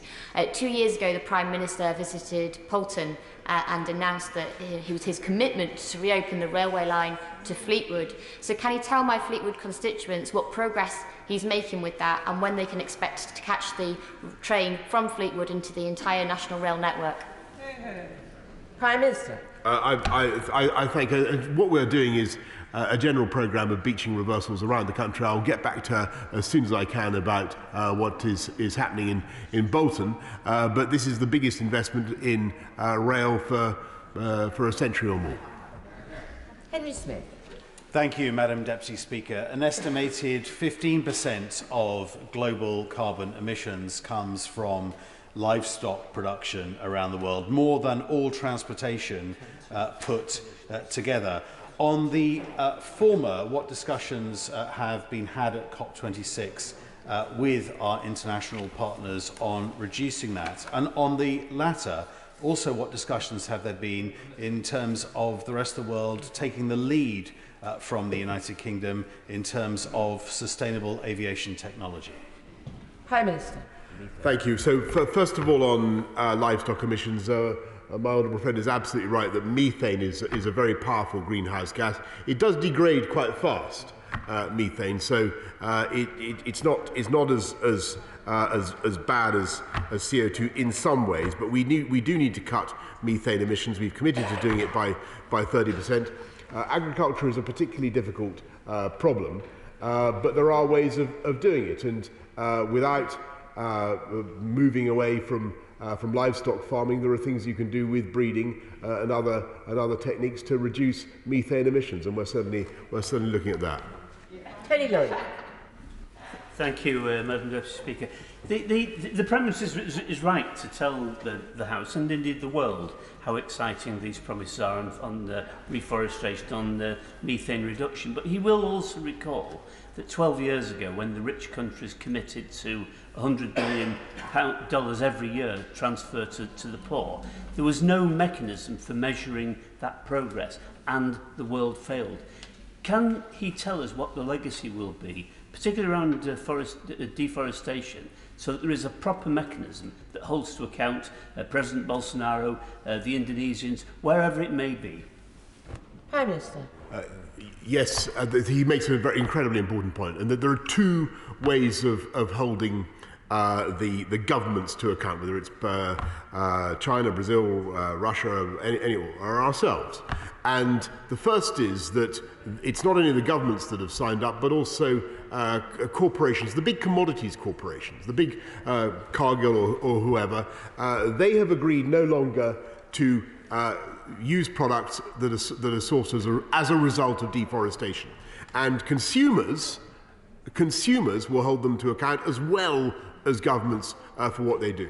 Secondly, the financial institutions worth trillions, Barclays, Aviva, many financial institutions around the world have agreed that they will not finance projects that depend upon deforestation. And again, their investors, their shareholders, everybody involved in those will hold them to account for what they do. And if they cheat and if they invest in deforestation, they will suffer. Because, as I said earlier on to the House, what is changing now is the power of the consumer, the power of the voters, the power of the world that wants their governments to do the right thing now.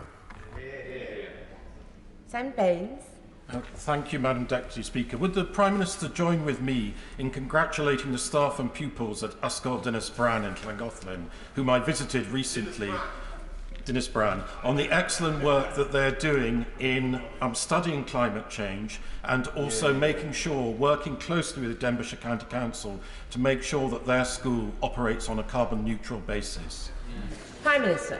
Well, I guess it's a great pleasure to congratulate Ysgol Dinas Bran, which I know from my own abortive attempt to win the seat that he's now that he now represents so well, and I thank them for what they're doing, and I think they're quite right to set the example that they're setting. All new schools in our country are carbon neutral. Vera Hophouse. Thank you, Madam Deputy Speaker. I want to thank him for the update on the G20 summit and COP26, and also for listening very carefully from the suggestions from these benches. I'm sure he too will be very disappointed that the G20 could not agree on an end date for domestic fossil fuel use. So will he be brave, show leadership, and set an end date for the extraction and domestic use of all fossil fuels in the UK? We will have no fossil fuels in our power generation system at all from 2035, Madam Deputy Speaker. Great Davis. Madam Deputy Speaker, 6% of global GDP is spent on fossil fuel subsidies, which is destroying our planet. And China spends more on fossil fuel subsidies than the United States, Russia and Europe, the EU, combined. So will he take leadership on reducing fossil fuel subsidies, but in particular support carbon border taxes being promoted by the EU, so we don't have a situation where UK steel, for instance, made in Wales, is being displaced by Chinese steel made from coal, which is twice the carbon footprint, so we can protect local jobs and save the planet through green trade. Prime Minister. Madam Deputy Speaker, I think that our steel companies have done a great job of trying to reduce their carbon footprint. It's extremely hard if you're a steel corporation. They're one of the biggest emitters that we have. We've got to move towards zero carbon steel making whilst keeping a steel making industry in this country. I think the measures that he describes, the carbon border adjustment levy, all those sorts of things, are certainly worth considering. Margaret Ferrier. Thank you, Madam Deputy Speaker. The UN Secretary-General has said it will be very difficult to secure the commitment needed for the 1.5-degree goal.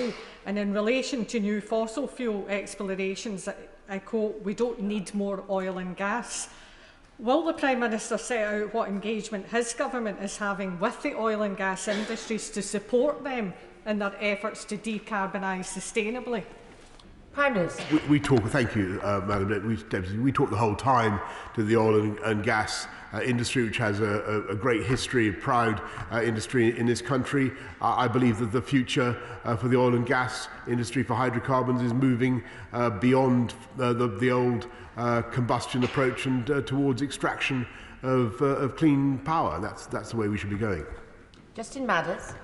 Thank you, Madam Deputy Speaker. It does feel like we're in last chance saloon if we are going to make an impact on limiting the effect of climate change. So does the Prime Minister share my disappointment that China and India have failed to match many other countries' commitments to reach net zero by 2050 and only putting their targets 10 and 20 years later on? And does he agree with me as well, if COP26, the remainder of it is going to be a success, we need to get some movement from them on that as well? Prime Minister. I thank him. We'll continue to push on those net zero dates, and I frankly agree with the characterisation that he makes of those targets. But I think you need to look also at what both those countries are saying about what they'll do pre-2030. And as the Right Honourable Lady opposite said, that's the key thing that I think we really need to focus on. The Indians have now made a big commitment on decarbonising their power system by 2030, and you've heard what we've already said in this House about the Chinese commitment to peak output for CO2 in 2030 or before. The question is, how long before? So, both those countries actually have made substantial progress. It's obviously not yet enough. John Edwards. Diolch, Madam Deputy Speaker. In his statement, the Prime Minister said, "We have the technology to do what is necessary. All that remains in question is our resolve." With this in mind, why doesn't the British Government extend the favourable financing model being proposed for nuclear energy generation to other technologies such as the proposed Swansea Tidal Lagoon? Prime Minister.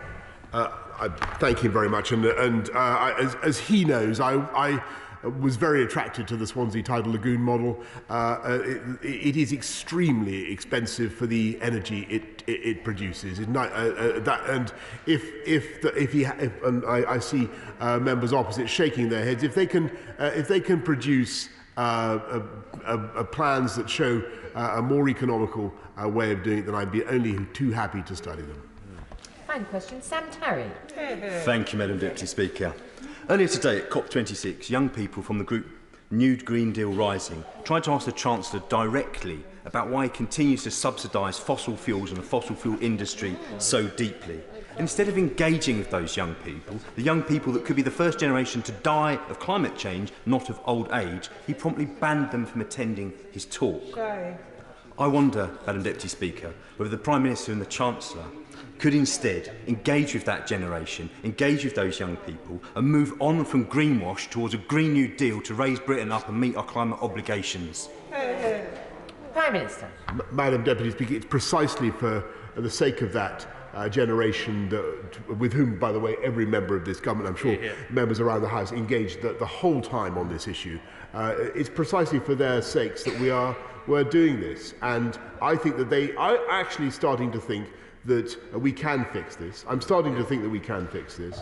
I was pretty gloomy a while back, but I do think that we have the technology. We certainly have the finance. I think we have a growing package of solutions that we can bring to bear. And I think it will be a massive benefit to young children growing up in this country. And I hope, because one of the things I worry about is young people in this country are mentally very badly affected by the prospect of serious climate change. I think it's something that preys on their minds. And we need to lift that burden from them and show them that there is a more hopeful alternative. And I really think that that is starting to appear. I thank the Prime Minister for his statement, and we now come to the 10-minute rule motion. Robert Halfon.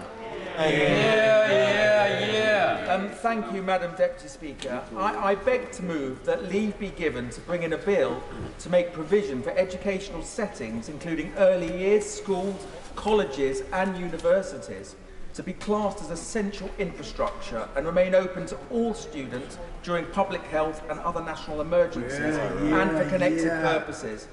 Between the start of the pandemic and July 2021, British children were out of their classrooms for almost half of the available school days as a result of nationwide shutdowns and isolations. The majority of the country's universities switched to remote learning, with many students still not returned to full face-to-face teaching. These closures wielded a hammer blow to our children and young people's education and well-being. The mechanisms this bill will put in place will safeguard the education, the mental health and the chances of those already hardest hit, and for future generations to come. Before I begin, let me take a moment to give special thanks to the teachers and support staff who did all they can to keep children learning over the past 18 months. I especially welcome the support of Children's Commissioners past and present for this bill, 2 former Children's Ministers, and significantly the parents group Us For Them, who've campaigned day and night to keep schools fully open and our children learning in the classrooms as they should be. It's beyond doubt that for those who engage in online learning, less material was covered than would have been in the classroom. Moreover, many children could not participate in online learning at all. School closures and the move to online learning increased the existing inequalities between those from disadvantaged backgrounds and their better off peers. Mr. Speaker, the facts speak for themselves and testify to what parents know instinctively. A tablet is no substitute for in-person schooling and the inspiration and guidance that teachers and support staff provide. A laptop cannot replace the enriching, nurturing and skills-building environment that the school community gives to our children, enabling them to thrive and develop to reach their potential. A screen cannot replace the social interaction and friendships that are the essential building blocks of childhood. And perhaps worst of all, school closures increase existing inequalities between those from disadvantaged backgrounds and their better off peers. Mr. Speaker, we must face, Madam Deputy Speaker, we must face and address head-on the brutal reality that school closures have been a national disaster for our children. Over the past 18 months, the 4 horsemen of the education apocalypse have galloped towards our young people, threatening their futures, holding them back from climbing the ladder of opportunity. The negative impacts of the pandemic are stark. School closures have contributed to a widening attainment gap, worsening mental health, not to mention numerous safeguarding hazards and diminished lifetime chances. Even prior to the pandemic, disadvantaged pupils were already 18 months of learning behind their better off peers by the time they took their GCSEs. The pandemic has turned the attainment gap into a chasm, undoing the significant amount of progress made over this last decade. Recent research published by the Education Policy Institute shows that at a national level, the average learning losses for primary school pupils were 3.4 months in maths and 2.2 months in reading. Disadvantaged pupils, even greater, 4.2 months lost in maths, 2.7 months for reading. A tsunami of mental health problems now threatens to overwhelm our young people. 1 in 6 children now has a probable mental health disorder, up from 1 in 9 in 2017. And the Department for Education itself has concluded that the evidence for the impact of school closures on mental health and well-being is substantial and consistent. Schools and educational settings play a vital role in safeguarding our young people from harm. Without that safety net, too many vulnerable youngsters have slipped through the cracks. Devastating figures from the Centre for Social Justice show that 100,000 children have failed to return to school for the most part since they reopened. And during the first lockdown, 94% of vulnerable children were not in school. And a significant increase in social service referrals, domestic abuse and child safeguarding concerns was reported between April 2020 and March 2021, when the directors of children's services across the country have linked the pandemic restrictions and the closure of childcare settings. And finally, Madam Deputy Speaker, it's estimated that school closures will cost our young people between £78 and £154 billion in lost earnings over the course of their lifetimes. And that figure is an optimistic scenario. In the worst case, this could be as much as £463 billion lost. Report after report speaks to those harms, but they were not an unfortunate inevitability of an international public health emergency. Our children have missed more than double the amount of school than children in other countries, such as France, Spain, Austria and Lithuania. British children have missed more school than any other country in Europe except Italy. So, Madam Deputy Speaker, I come to my schools and educational settings bill. Currently, the term essential infrastructure is used in our legislation to describe facilities and systems necessary for a country to function and upon which our daily lives depend. It would be inconceivable to close power stations, hospitals or food retailers during a time of crisis, and rightly so. They are lifelines to our communities.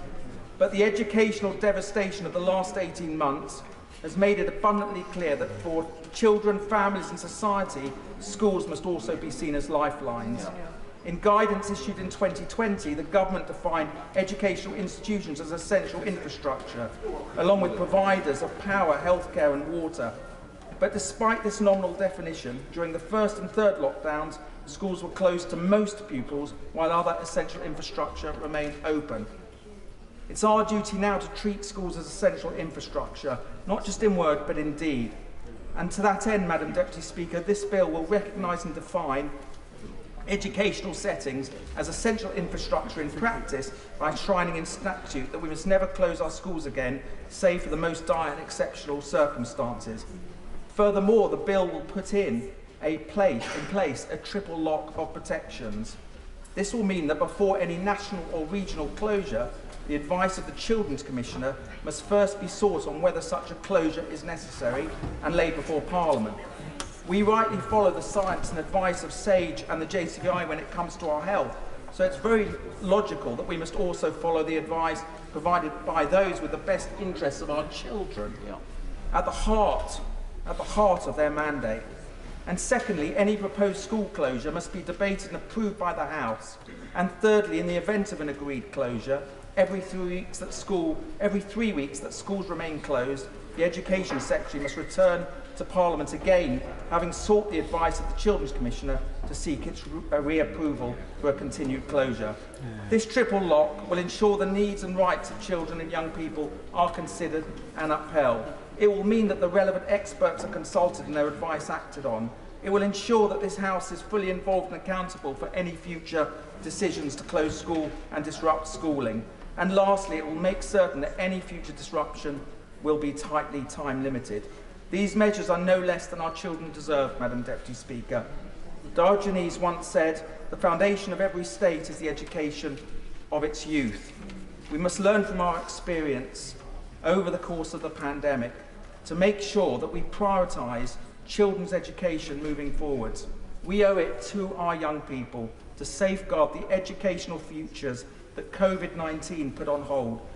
Anything less would be a dereliction of duty. The question is that the Right Honourable Member have leave to bring in the bill.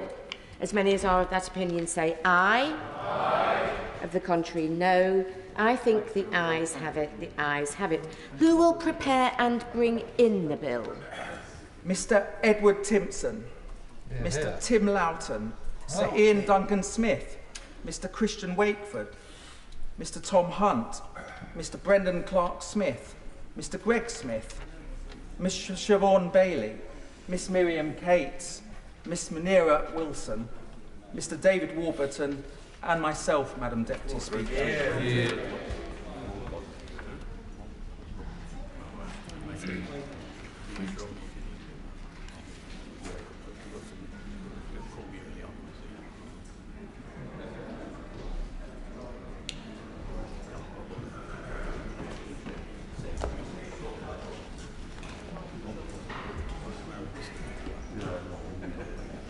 Robert Halfon.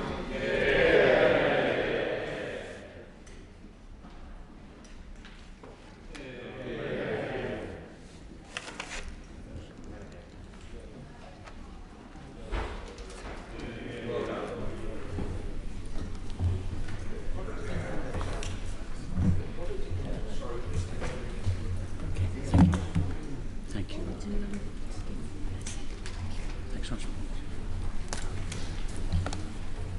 Schools and educational settings, essential infrastructure and opening during emergencies bill. Second reading what day? Friday the 4th of February 2022. Friday the 4th of February 2022. Thank you. Order. Order. Order. Thank you very much.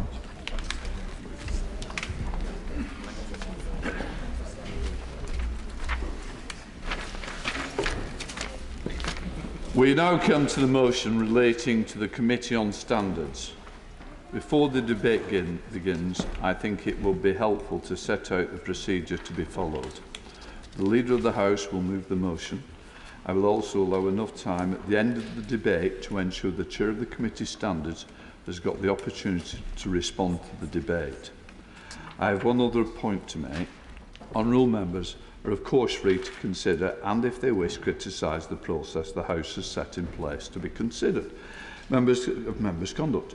However, there is a long tradition of not tackling individuals such as officers of the House who are not here to defend themselves or have an ability to defend themselves and are doing the job the House itself has set them up to do.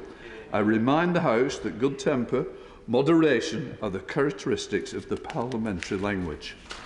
So I just want to say, please, let's keep calm, let's keep sensible, and let's make sure the House has a debate that we can be respectful of and tolerant to each other. So I inform the House that I have selected the amendment in the name of Dame Andrea Leadsom. Under the terms of the business motion agreed yesterday, that amendment will be moved formally at the end of the debate, but of course you will speak sooner. Right. We now come, and I call the Leader of the House. Leader.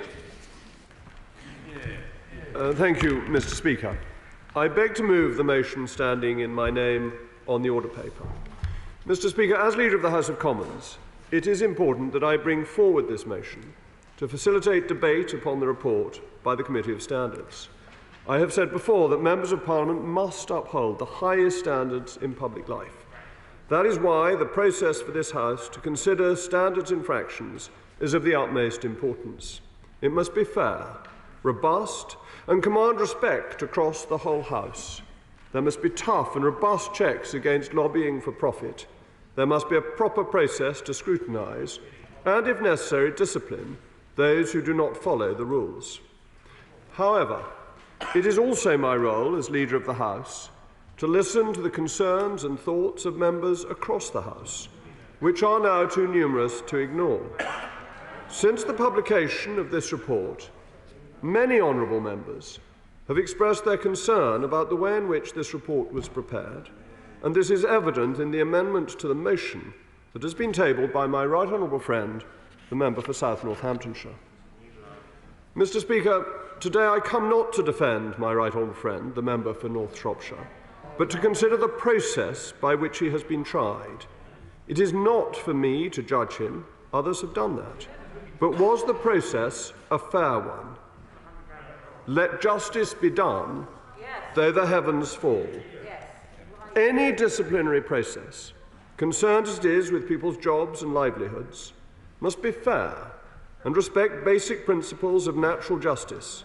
The concerns that have been raised with me in this case and other standards cases by honourable members from government and opposition parties include the lack of examination of witnesses and the unused mechanism for the appointment of an investigatory panel, the interpretation of the rules relating to whistleblowing, the length of time taken for, and the lack of continuity in participation in investigations, the application of aggravating factors, and the absence of the right of appeal.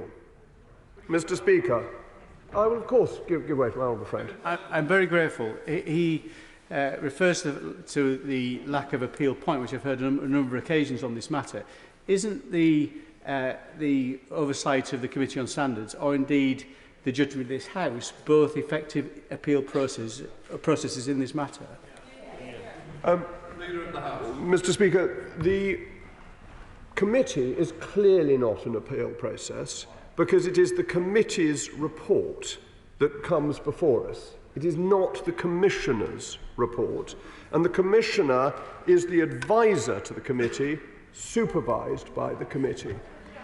I wish it were right, as my honourable friend suggests, that this chamber were the Court of Appeal. But we have seen, as this matter has been discussed, how quickly what goes on in this chamber becomes partisan. And I feel, Mr. Speaker, whilst honourable members opposite cackle and crow, they have made my point. It is a sadness to me that this chamber is not, as one would hope it could be, the apolitical Court of Appeal for standards cases, but the other side has absolutely no desire to do that. Therefore, we need to look at an independent appeals process, as we have with the independent experts panel. Of course, I give way to the Honourable Lady. The Honourable Lady. I thank the Leader, and I simply ask him this question, which I ask of all members opposite. Does he think he would be standing here today making these changes if it were a Labour MP involved? No, he wouldn't. I think the Honourable Lady knows me well enough to know that the answer is yes. I would have no hesitation if I thought an honourable member opposite had not had a proper process and had had representations of that kind in doing exactly the same. And the Honourable Lady has made this point herself when she has... I'm answering her honourable friend, so patience. The Honourable Lady has made this point in previous debates when she has raised points saying she would have done it regardless of the party. And in my view, she said that in good faith, and I accepted her good faith, and I hope that she will do the same for me. I'll give way to the Honourable Lady. I thank the Leader of the House for giving way. Today's debate could be a turning point and not of the kind that I think many of us would like to see. Can he tell the House how often this House has overturned a report of a Standards Committee with respect to the behaviour of a particular member? I'm afraid the Honourable Lady hasn't troubled to read the amendment. The amendment is not overturning the report of the Standards Committee. It is looking into whether or not there should be a form of appeal and setting up a committee to look at how standards is working. And there have been, as I was saying, Mr. Speaker, problems with the process. Let me turn first to the examination or non-examination of witnesses. Paragraph 6 to 10 of Standing Order 150 allow the Commissioner to appoint an investigatory panel to assist in establishing the facts relevant to an investigation. The Standards Committee is also able to request that the Commissioner appoint such a panel. Under these provisions, the Commissioner chairs this committee with two assessors who would advise the Commissioner but have no responsibility for the findings. One would be a legal assessor and the other a senior member of the House who would advise on parliamentary matters and be appointed by you, Mr. Speaker. The Commissioner would determine the procedures and could appoint counsel to assist the panel. The member against whom the complaint had been made would be entitled to be heard in person and would have the opportunity to call witnesses and examine other witnesses. At the conclusion of proceedings, the Commissioner would report as usual. The legal assessor would report to the committee as to the extent to which the proceedings had been consistent with the principles of natural justice, which of course refers to the right to a fair trial under a proper and just process, and the member assessor might report on the extent to which the proceedings had regard to the custom and practice of the House and its members. Of course, I give way to Honourable Member. I'm very grateful, Mr Speaker. The Leader of the House started with a quote, and I'm often reminded one, what is false exists on the same judicial footing as what is right. And I wonder, given, and I'm making no judgment on those who have signed the amendment, but given that 6 of them have had allegations held against them by the standards in the last year, what exists here and what is right? Can you make a differentiation between what was good enough for them is not good enough for the other member in which we're discussing? The honourable gentleman raises a really very important point, and I'm grateful to him for doing so. I think the reason it has come now is because of the volume of complaints that have come through and the more widespread feeling of unfairness across all benches that have been brought to my attention and the attention of others. In very simplistic, cliched terms, this is the famous straw that has broken the much suffering, long-suffering camel's back. Of course, I'll give way to the honourable gentleman again. I'm very grateful, Mr Speaker, again for the Leader giving way, but I don't see any members of the opposition signing the amendment. Well, that was the point I made earlier, Mr Speaker, about the unfortunate state of affairs, that this House doesn't work as a court of appeal, but regrettably becomes partisan, which rather reinforces the need to have an independent body. I will give way to the very distinguished Right Honourable Lady.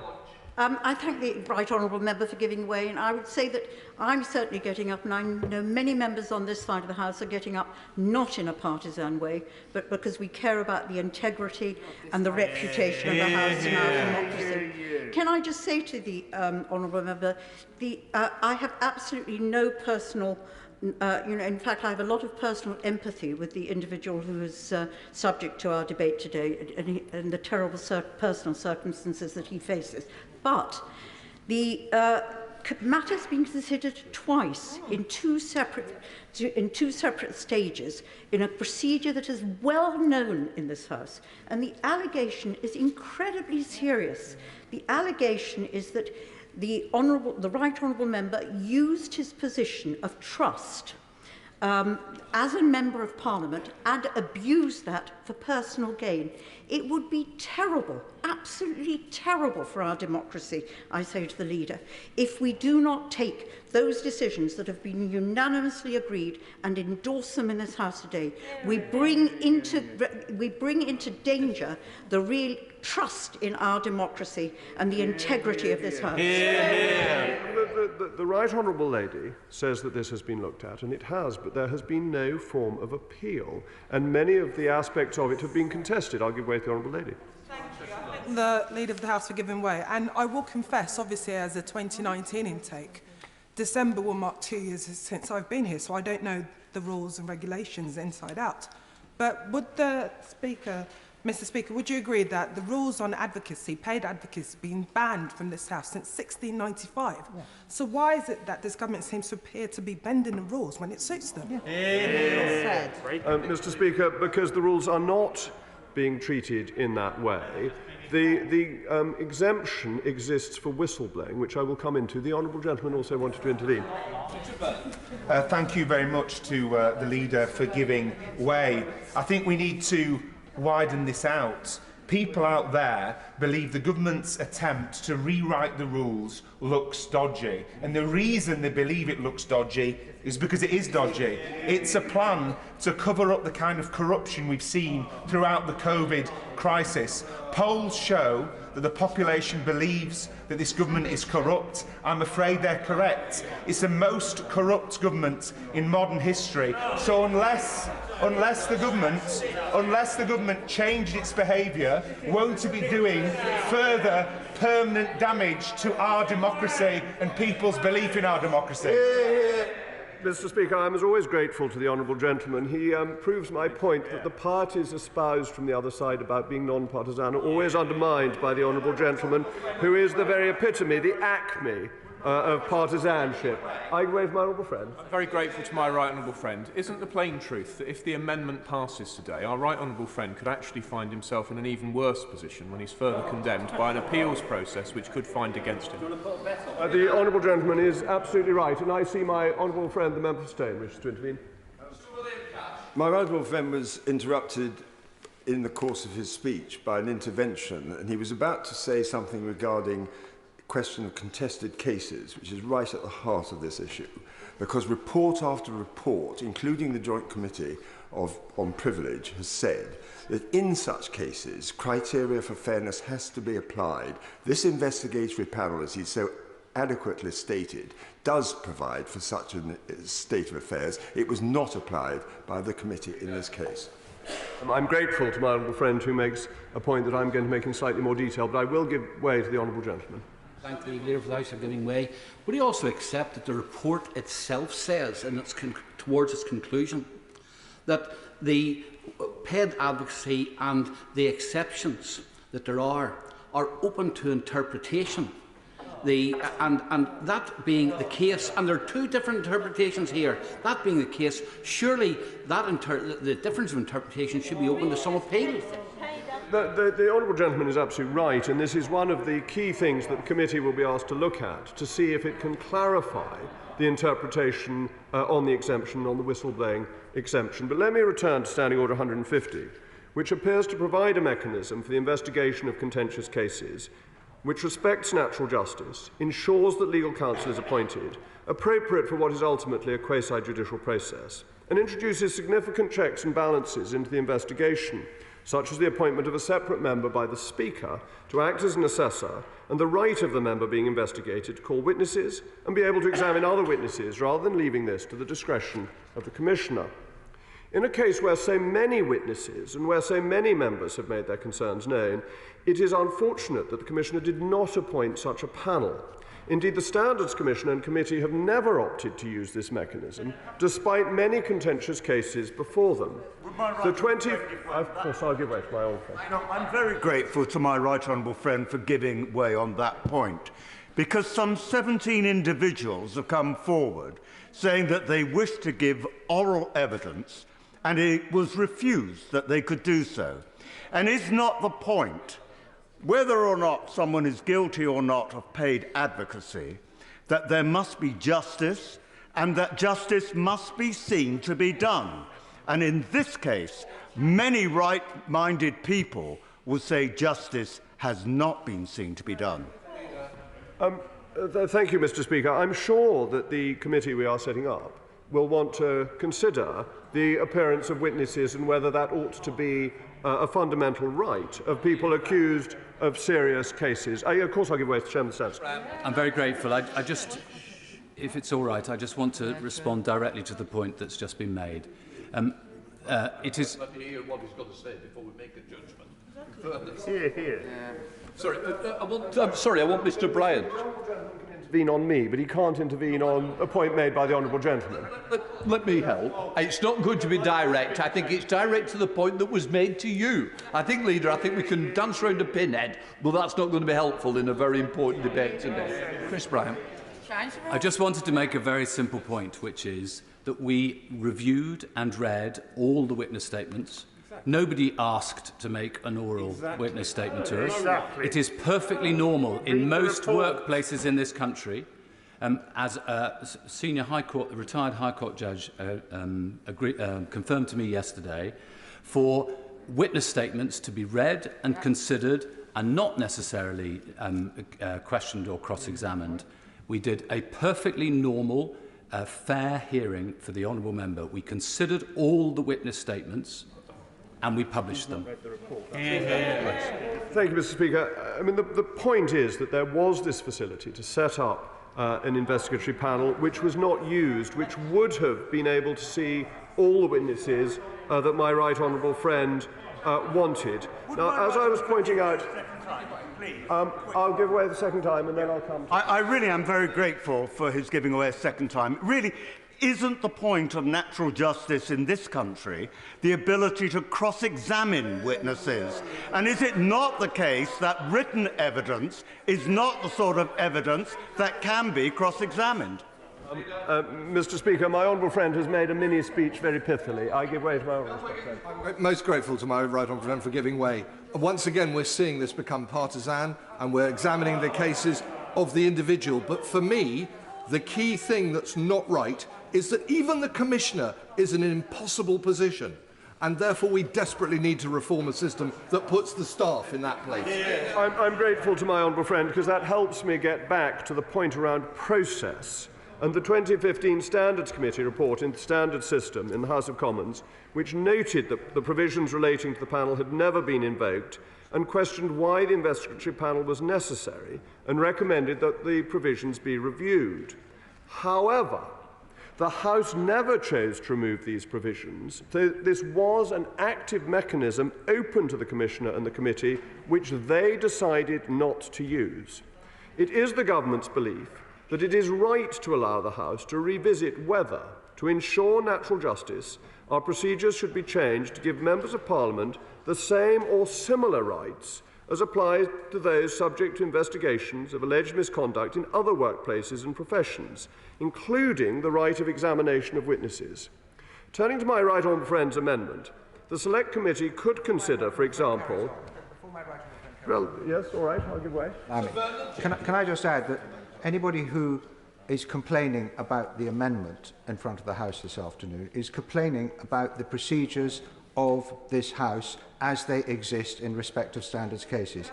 If all standards cases come to this House for this House to dispose of as it thinks fit, and that is what this House is debating now, and that is perfectly legitimate.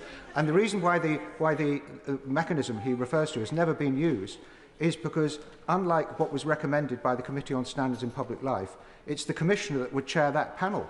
It should be chaired independently to be an independent appeals process. So it's never been used because it would be so likely to arrive at the same conclusion. I'm grateful to my honourable friend. It is really important to remember that this House can never be and should never be a mere rubber stamp. That is not our purpose. We are a sovereign Parliament. But as I was saying, turning to my right honourable friend's amendment, the Select Committee could consider, for example, whether the standing orders should be changed so that a panel was always established in contentious cases, or consider a new mechanism to ensure witnesses were always called and examined. I would also like to turn to whistleblowing and its relationship to rules on lobbying, as raised by the honourable gentleman. The rules related to paid advocacy have been considered many times over the years and rightly placed restrictions on members. In 2012, the House recognised the need for a whistleblowing provision to make clear that in exceptional cases, if there were some serious wrong, a member could approach the responsible minister or public official, even if doing so might incidentally benefit a paying client. Concerns have been expressed about the Commissioner and the Committee's interpretation of the application of this exemption in the case of serious public policy issue, and whether the balance was correctly struck. We must therefore think carefully about how we protect the ability of our MPs to raise issues where they see them, while ensuring our system is robust against abuse. The balance is worth examining, and a Select Committee appointed for the purpose of reviewing our standard system would be able to give it due consideration. I give way to the honourable gentleman. I thank the Leader of the House for giving way. Look, any member, regardless of political affiliation, if they are involved with paid advocacy to the tune of £100,000 per year, I would expect that House, the committee, will come to the same conclusion. Any political party, any affiliation. This will be a matter for the committee to look at, but what I would say is the purpose of the exemption is for serious wrong. And as my right honourable friend has pointed out, the problems he pointed out with milk and with carcinogens in processed food saved lives. So if you come into information because of an outside interest, should you really hold it back, Mr. Speaker, from government officials if it would save life? I'll give way to the right honourable gentleman. I'm grateful to the Leader for giving way. I am not without sympathy for the proposition that the rules require reform in this regard. But he knows, as we all know, that when the House requires reform, it can only be done effectively by building consensus. And we build the consensus first, and then we bring it to the Chamber. Right. This Chamber is never, I'm afraid, where we build consensus. And surely it is apparent to the Leader already that even if the House votes to constitute the Select Committee today, then the prospects of achieving consensus in that Select Committee now are as remote as they would be in the Chamber today. The way in which the government is going about with, I'm afraid, is self-defeating. The right honourable gentleman is a very experienced member and quite rightly points out that consensus in this chamber is very hard to achieve, and indeed this chamber is physically designed not to achieve. But I would say that our select committee processes do manage to achieve consensus from pretty stiff contention in this chamber on occasions, and therefore I would be more optimistic about the ability to have a committee that could come to consensus. I'll give way to the honourable gentleman and then the right honourable lady. For giving way. Because the Leader of the House is so utterly detached from the reality of most working MPs in here, could I just acknowledge to him that most of us don't need to get paid £100,000 to do the job we're already paid for? If we think there is something that is endangering our residents' lives, we do it for free. Well, I'm glad I saved up the right honourable lady to be next, because that point was so fatuous it's not worth answering. The right honourable lady. I thank the Leader of the House for giving way. The cross-party committee, including lay members, has already considered this issue and has come to a unanimous conclusion. My honourable friend for Weaver Vale asked him why the House should not just come to a conclusion on paid advocacy, which we are clear is against the rules, and he said that was a matter for the new committee to consider. The old committee, including lay members, has already considered it and come to its independent conclusion. Why does he think the new committee is somehow better than the old committee? And does he not realise this just looks to everyone as if he simply doesn't like the conclusion that the old committee has come to? Dare I say the right honourable lady is modelling herself on the deaf adder, and charm I never so nicely. She is not hearing what I am saying. That the point at issue is that the new committee could come to the same conclusion, but what we are discussing is process and the lack of appeal and failures in the process as they currently exist. So let me come to the length and continuity of investigations, Mr. Speaker. Across many standards cases, we have seen huge differential between the length of time taken for investigations. There appears to be no consistency. For example, the chairman of Standards Committee's case himself was completed within a week using the rectification procedure when he failed to declare something after 2 years. This is contrasted by the lengthy investigation into my right honourable friend's case, which has taken just over 2 years from the start of the inquiry to the publication of the committee's report. It is equally concerning that the current processes do not ensure, and this is a very important point for those who have been speaking up for the committee, do not ensure continuity of attendance at the committee stage, with different members present at the Standards Committee 3 formal meetings on this report. In the final meeting, only 50% of the membership had attended all 3 meetings, and 4 of the 11 members who attended the meeting had not attended the meeting hearing the evidence from my right honourable friend. And although we all understand the pressures on select committee members, this seems a sharp contrast to the expectations in a judicial process, such as jury service, where people are meant to be there to listen to the evidence, and a good reason to look again at our processes. Yes, of course, I'll give way to Grateful for the Leader giving way again. Under that premise, are they asserting there that there will be a compulsion, not only for this committee that they propose, but also for every other select committee, a compulsion for members to attend? This committee is very different from other committees, but this will be a matter. This will be a matter for the ad hoc select committee to consider. Of course, I'll give way to my right hand. This is precisely the case when we sit as a committee, a special standing committee, for a private bill. Members are required to be present because it is a quasi-judicial process. I'm grateful to my right honourable friend for reminding us of the procedure in private bill committees.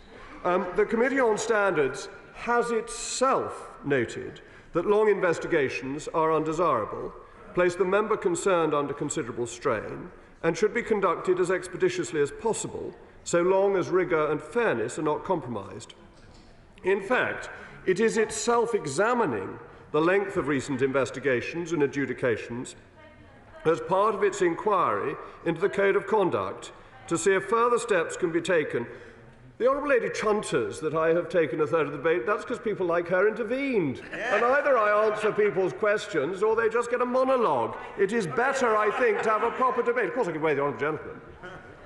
Under his government, an MP can be found guilty of sexual harassment and retain the Conservative whip, can be oversee law and order and keep the job of Home Secretary, be found guilty of bullying, can break COVID rules and be Health Secretary, can break the law and be Leader of the House, and can endanger the lives of our armed forces and allies and be promoted to Deputy Prime Minister. So why should we be at all surprised at the return of Castro Question's Tory sleaze? Exactly. It seems to me these admirably non-partisan socialists can talk a lot of nonsense in this House and not have to correct the record later, but we shall see. Of course it will. If the House does introduce an appeals process, it is very important that the appeal is heard in good time. And if the appeal panel upholds the original ruling, then what will happen? If the original ruling is upheld, it will come back to this House for a vote on the proposal in the normal way. But I agree with my honourable friend that it should be timely. As I was saying, the Standards Committee is itself... Oh, of course, I'll give way to Honourable. Very grateful to the leader for giving way. Can I just take him back to what he was saying a couple of minutes ago about the whistleblowing exemption? Does he recognise the grave danger that if the interpretation he appeared to be commending of that exemption was accepted by the House, there would in effect be no ban on paid advocacy at all? Which is what they want. The Right Honourable Gentleman is a very distinguished and fair-minded member of this House, and it is fundamentally important that the whistleblowing exemption is an exemption and not a loophole that can be exploited for all purposes. Paid advocacy demeans the House and is not something that members should be involved in. On the other hand, if people do know of a serious wrong, I think most fair-minded members would think that if you had come across this for something you were paid for, it was only right and proper that you should tell ministers about it. And there must be a clear dividing line, which I hope this select committee would be able to establish, because that is at the heart of the disagreement between my right honourable friend and the Committee on Standards, and that needs to be clearer. So I think the honourable gentleman is going to speak at the end, so it may be best if he does that, and the honourable gentleman has already intervened. So let me continue, because I am conscious of time. The committee noted that the Commissioner has since March 2020 routinely conducted an initiation interview with a member concerned in investigations that involve serious allegations to assure herself that the member is fully appraised in detail of the allegations and the process at the earliest possible stage. This postdates this case, but is worth noting that my right honourable friend suggested a meeting in his letter to the Commissioner on the 16th of January 2020. Therefore, these are welcome steps, and a select committee appointed by the House could look further at how the system might be approved. I will now move on to the aggravating factors that the committee refers to in a number of its reports. Mr. Speaker, a consistent theme has been that members' refusal to admit wrongdoing in contentious cases has been considered an aggravating factor leading to greater punishment. But we do not want to encourage a system in which you have to admit fault in order to receive a reasonable response from the Standards Committee. Members who believe they are innocent must be able to continue to assert that from the beginning to the end without that being considered an aggravating factor.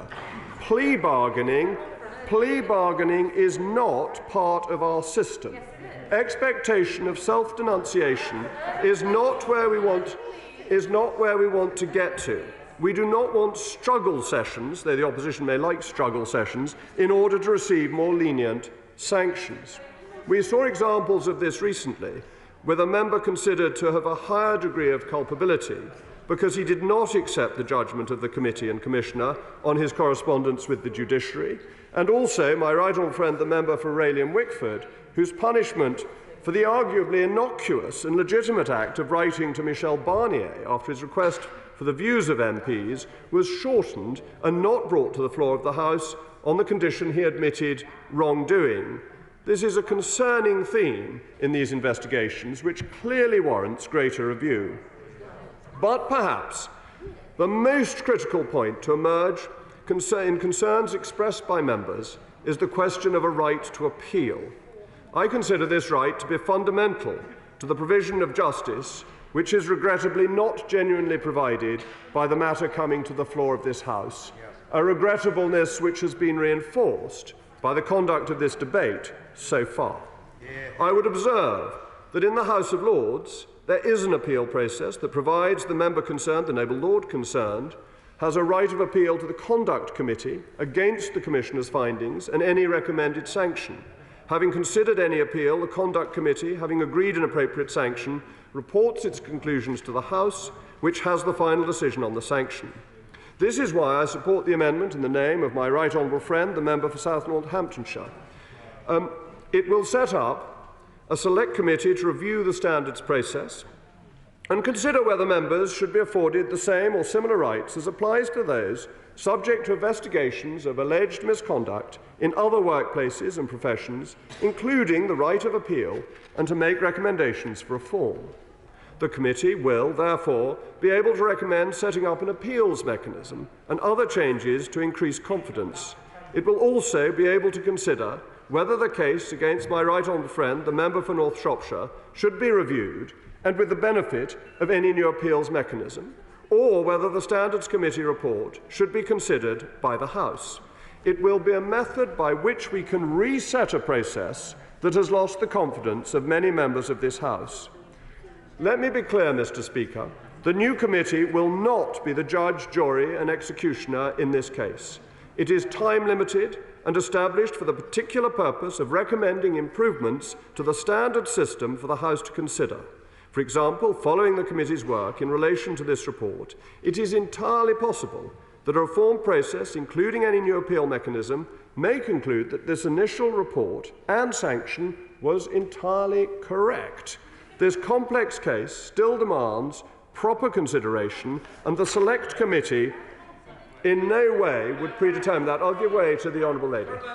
I'm grateful to him for giving way. I just wonder if he could explain why it's appropriate that this new Select Committee should have an inbuilt government majority, where the Standards Committee doesn't with its lay members. And if this is about trying to improve our processes, why is he running the risk of making it look to anybody looking in from the outside that essentially it's like someone who's been found guilty of a crime, but instead of actually serving a sentence, what happens is that his mates come together and try to change the judicial system. It looks really bad.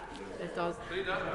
Sometimes to do the right thing, one has to accept a degree of opprobrium, but it is more important to do the right thing to ensure that there is fairness. Mr. Speaker, I can't refuse to give way to the Honourable Gentleman. I'm grateful to the Leader for giving way.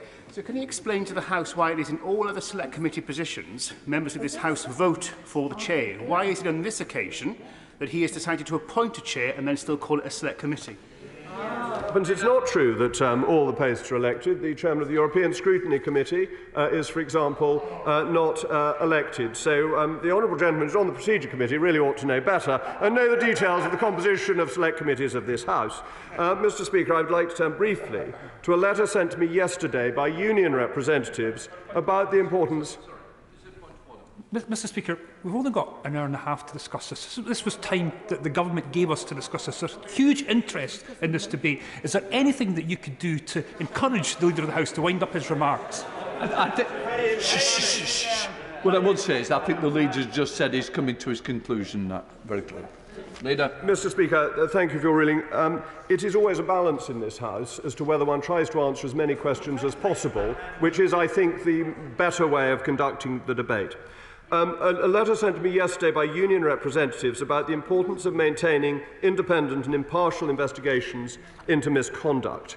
The standard system stands in contrast to the Independence Complaints and Grievance Scheme, which has an appeal panel chaired by a High Court judge for the very reason that all parties referred to the scheme must have total faith in it. It has been absolutely essential in achieving positive culture change in this House precisely because of its rigorous judicial processes, transparency of operation and evident commitment to natural justice and the right to appeal. The House should be proud of the ICGS system, and it owes a debt to my right honourable friend, the member for South Northamptonshire, for its establishment. It is clear that we can learn many lessons from its operation, and I would encourage the Select Committee to look to the ICGS system, with its benefits of judicial experience, as an example of how a process of independent adjudication can be set up effectively. Mr. Speaker, in summary, I'm expecting a hear for that, Mr. Speaker, because I am coming to my conclusion. There are numerous problems with the operation of the standard system, a fact which has been highlighted by the concerns of members across this House in this particular case and others. Given these concerns, I think it is only right that consideration of this report be paused until our standard system can be reviewed. Therefore, I will support the amendment so that the committee can consider whether members should have the same or similar rights as apply to those subject to investigations of alleged misconduct in other workplaces and professions, including the right of representation, examination of witnesses and appeal, and whether this case itself should continue through any reformed system recommended by the new committee. Members must act when we see a situation arise that we do not believe to be compatible with the principles of natural justice. This is about the process and not the individual case.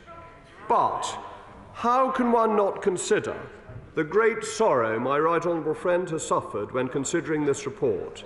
The suicide of his wife is a greater punishment than any House of Commons committee could inflict.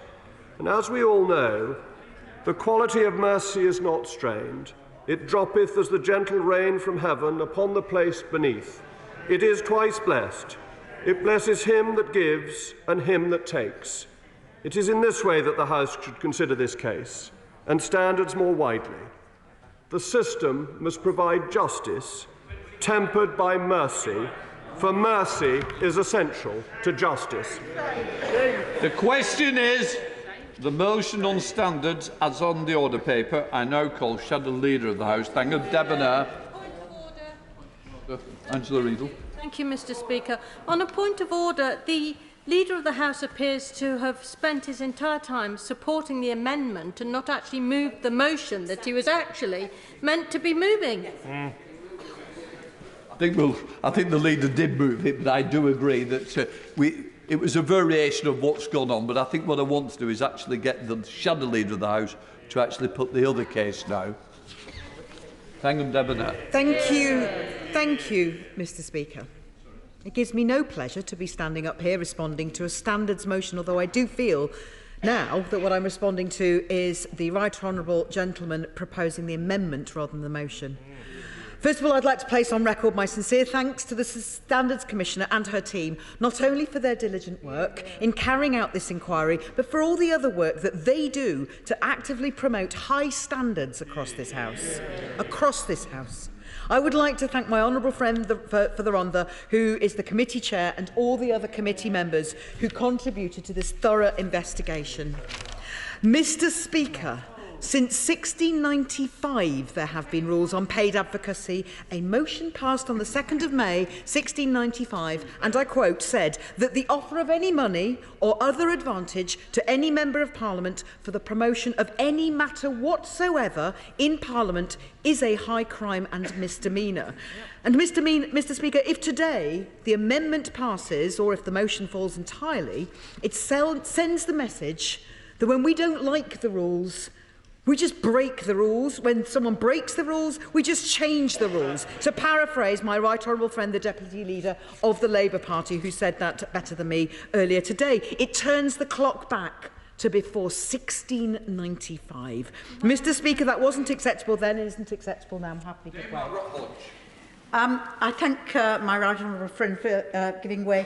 Does she not agree with me that the only logical explanation for the action by government ministers and government benches today is not necessarily the recommendations that we've got out of the report we're considering today, but there may be many others in the line to come forward, which will cause even greater embarrassment to the government benches?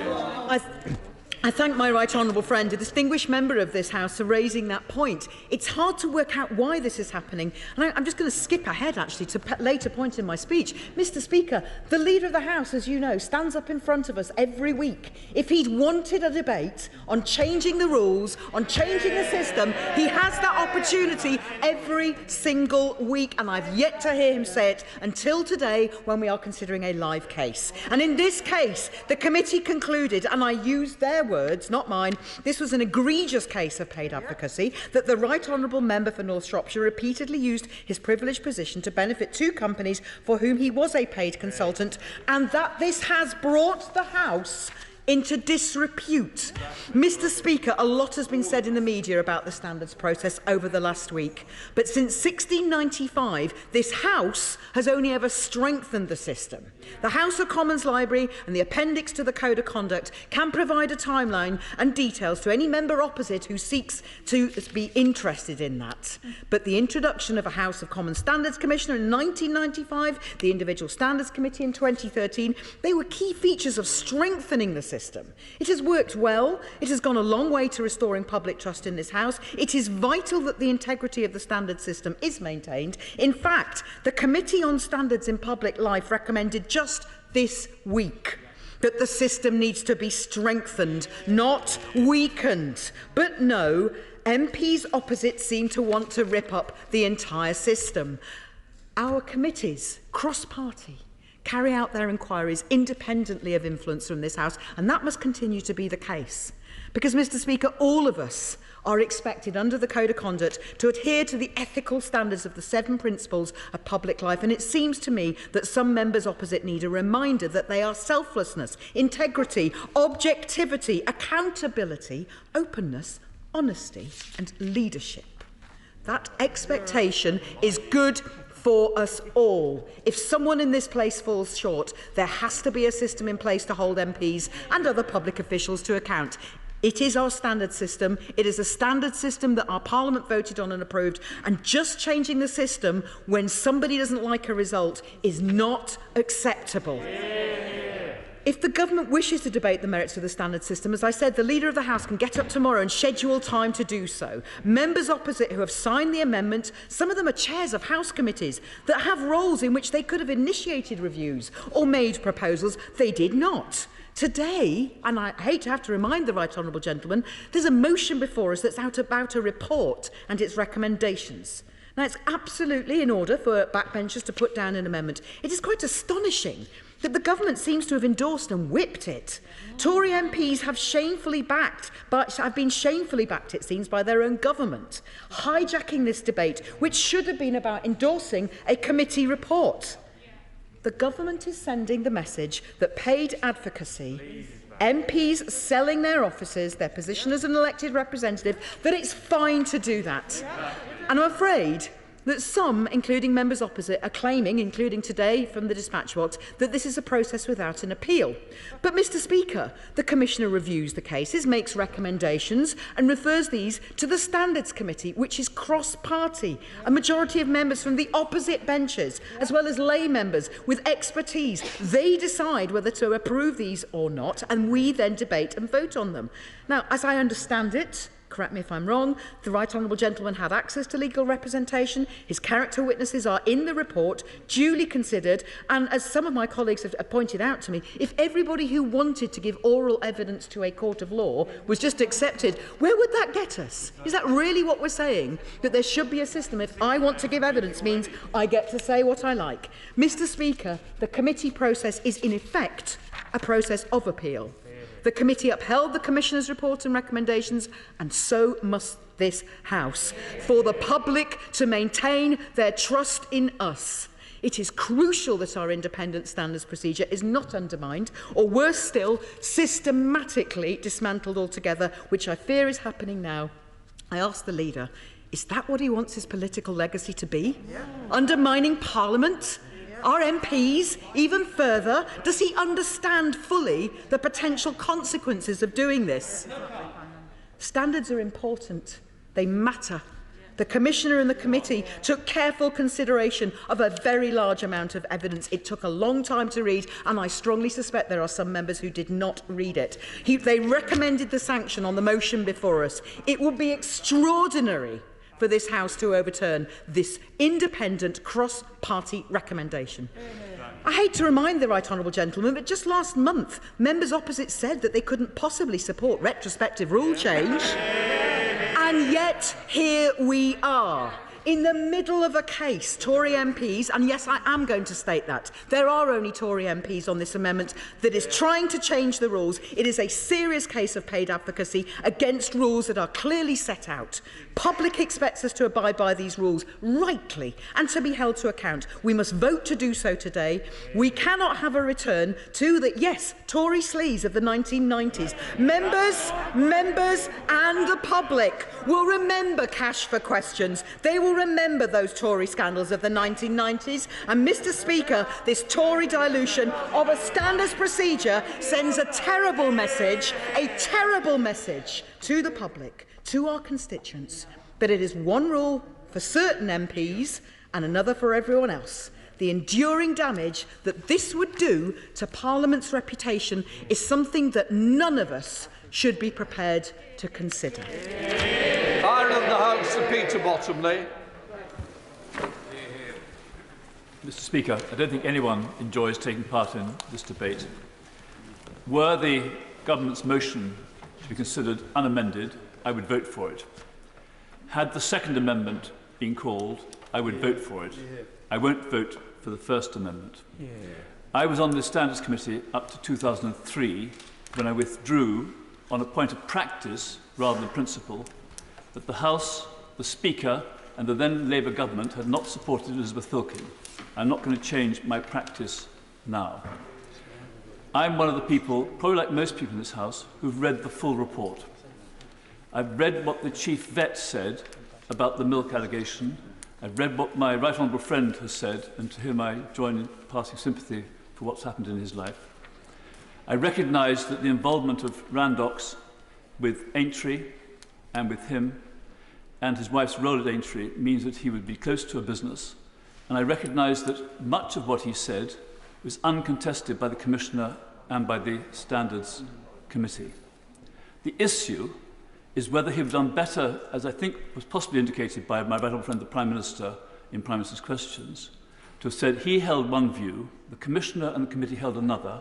He now recognises that what they felt was reasonable, and he's sorry to have had a view which has caused this much upset and the difficulties to all of us. I still hope that were I in that situation, I would have had the sense, basically, to accept that there are views other than my own, and I shouldn't see things always with my own justification, rather than see them as the way people outside this House and some inside this House would see them. As for the decision on whether the contents of my right honourable friend from South Northamptonshire's amendment is correct, I do recognise that what our honourable friend from Harwich has said was about the 2003 recommendation of the Committee on Standards in Public Life is worth looking at.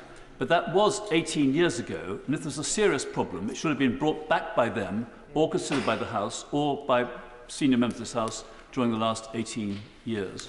And I'm happy to bring it forward now as a way of changing what should be the normal process of upholding the Standards Committee's endorsement of the advisers, the Parliamentary Standards Commissioner's advice to the committee. Secondly, I refer to the debate in 2010 when Jack Straw was the Justice Secretary, when Sir George Young, as he then was, contributed for my party, and I contributed as well. We chose the system we're now using. If we want to consider changing it, we should do it in a proper way. I don't regard this as appropriate now. We now come to SNP spokesperson Pete Wishart. And thank you very much, Mr. Speaker. It's a real pleasure to follow the Father of the House, who offers, I think, some realistic and sage advice about how we take forward processes in businesses such as this. And it would be good if the Leader of the House was to listen to his very straightforward comments about what's going on today. Because when I was first told about this, I thought it was some sort of joke. I thought, we can't possibly be serious. I expected maybe to come to debate it would be the usual suspects speaking on behalf of one of their pals, but not today. Not today. Today we have the full force of the government whipping operation, dragooning Conservative members of Parliament through this House to overturn a decision of our Standards Committee and to introduce a new way of how we look and examine breaches of our rules in this House. It is almost outrageous in its suggestion. Of course, I'll give way to I'm very grateful to my friend for giving way in terms of the government's approach. Seeking to introduce mechanisms to neutralise court rulings of the Supreme Court, seeking to defy the ECHR and seeking to reform the Electoral Commission, and now this. Does he agree with me, and I'm sure many others on this side, of the litany of Giovanni Carpacci that this is a dire warning of the pillars of democracy being undermined by the Conservative and Unionist Party for their own nefarious needs? Yes, I do. And what I'll say to my honourable friend and to this House, the public are watching this. The public are examining how we do this type of business. And can I say ever so gently to my Conservative colleagues across the bench there, they are not liking what they are seeing. They are extremely concerned about the way that this House is going when it considers some of these issues. What the public is observing is a shoddy attempt to turn back the clock to the worst excesses of 1990s Tory sleaze. What they see is the return of the days of brown envelopes and cash for questions, the absolute worst of sleaze and cronyism. What they see is them trying to get one of their mates off the hook by ignoring independent due process and rewriting the rules because it doesn't suit them. To close down an independent process and replace it with a committee of this House with a Conservative majority and a Conservative chair.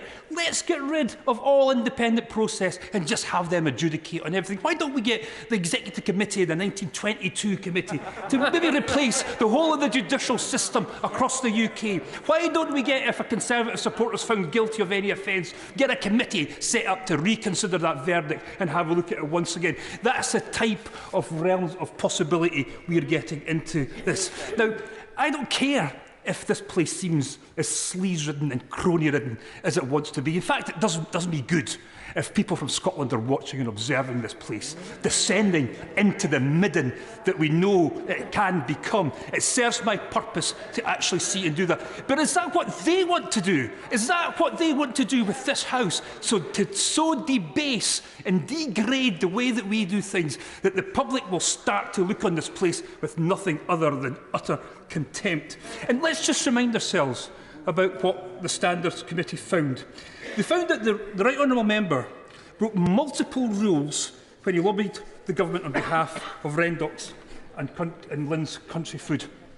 The committee report said no previous case of paid advocacy has seen so many breaches of such a clear pattern of behaviour in failing to separate private and public interests. They quite rightly impose the maximum sanction available to them.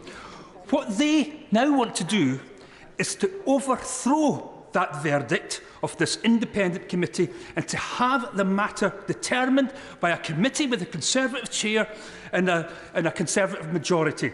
That's natural justice Conservative style for you. Well, can I say to you, Mr Speaker, this committee is supposed to have a Conservative chair, 4 other Conservative members, 3 Labour members and 1 Scottish National Party member.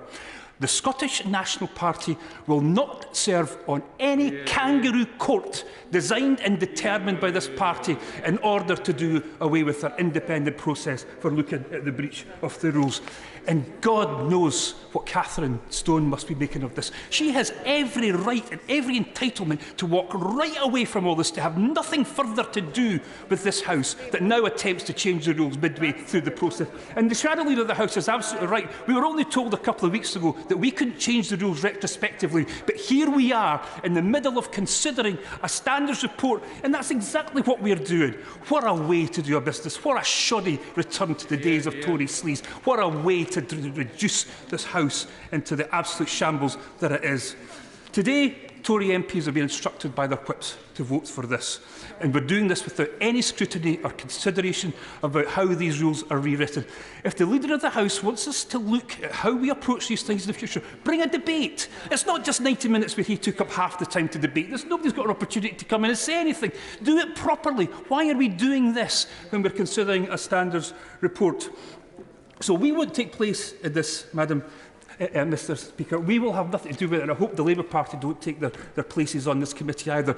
If they want to be the judge and jury and the arbitrator and all this, that is up to them. Get on and do it. We will have absolutely nothing to do with this process at all. Anthony Ludson. Mr Speaker.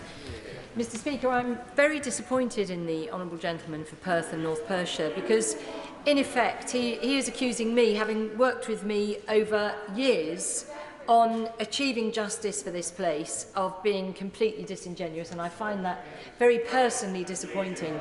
Today, Mr Speaker, is a day for serious consideration by all colleagues across this House. We must address the grave concerns about the way in which we are held to account under our own standing orders. My amendment on the order paper today is not about whether the Committee on Standards' third report findings are correct or incorrect. It is not about whether Mr Owen Paterson is innocent or guilty under that report. It's not about letting anyone off, stitching anything up, or any of the other accusations flying around the chamber. Today's amendment is about the process of investigations into members and the question of whether this process must now be reviewed by a politically balanced select committee that will consider some exceedingly serious questions.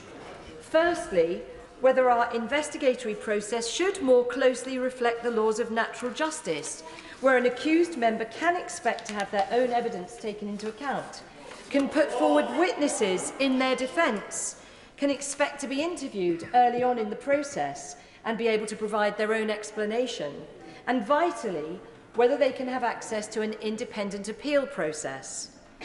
Secondly, there is the serious question of whether Standing Orders 149, 149A and 150 are entirely fit for purpose. These are the standing orders that govern the makeup of the Committee on Standards and the powers of the Parliamentary Commissioner for Standards. I worked with Catherine Stone when I was Leader of the Commons, and I know she takes her role seriously and strives to take a balanced view. However, the PCS does not have a legal background and is not required to by orders, and she works as both sole investigator and judge. The Committee on Standards can change her recommendations, should it choose, but there is no clarity on when or why this would happen.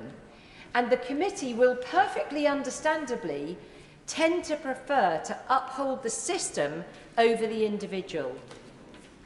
The PCS can decide to establish an investigatory panel to help her, and the Committee on Standards can even require her to establish such a panel.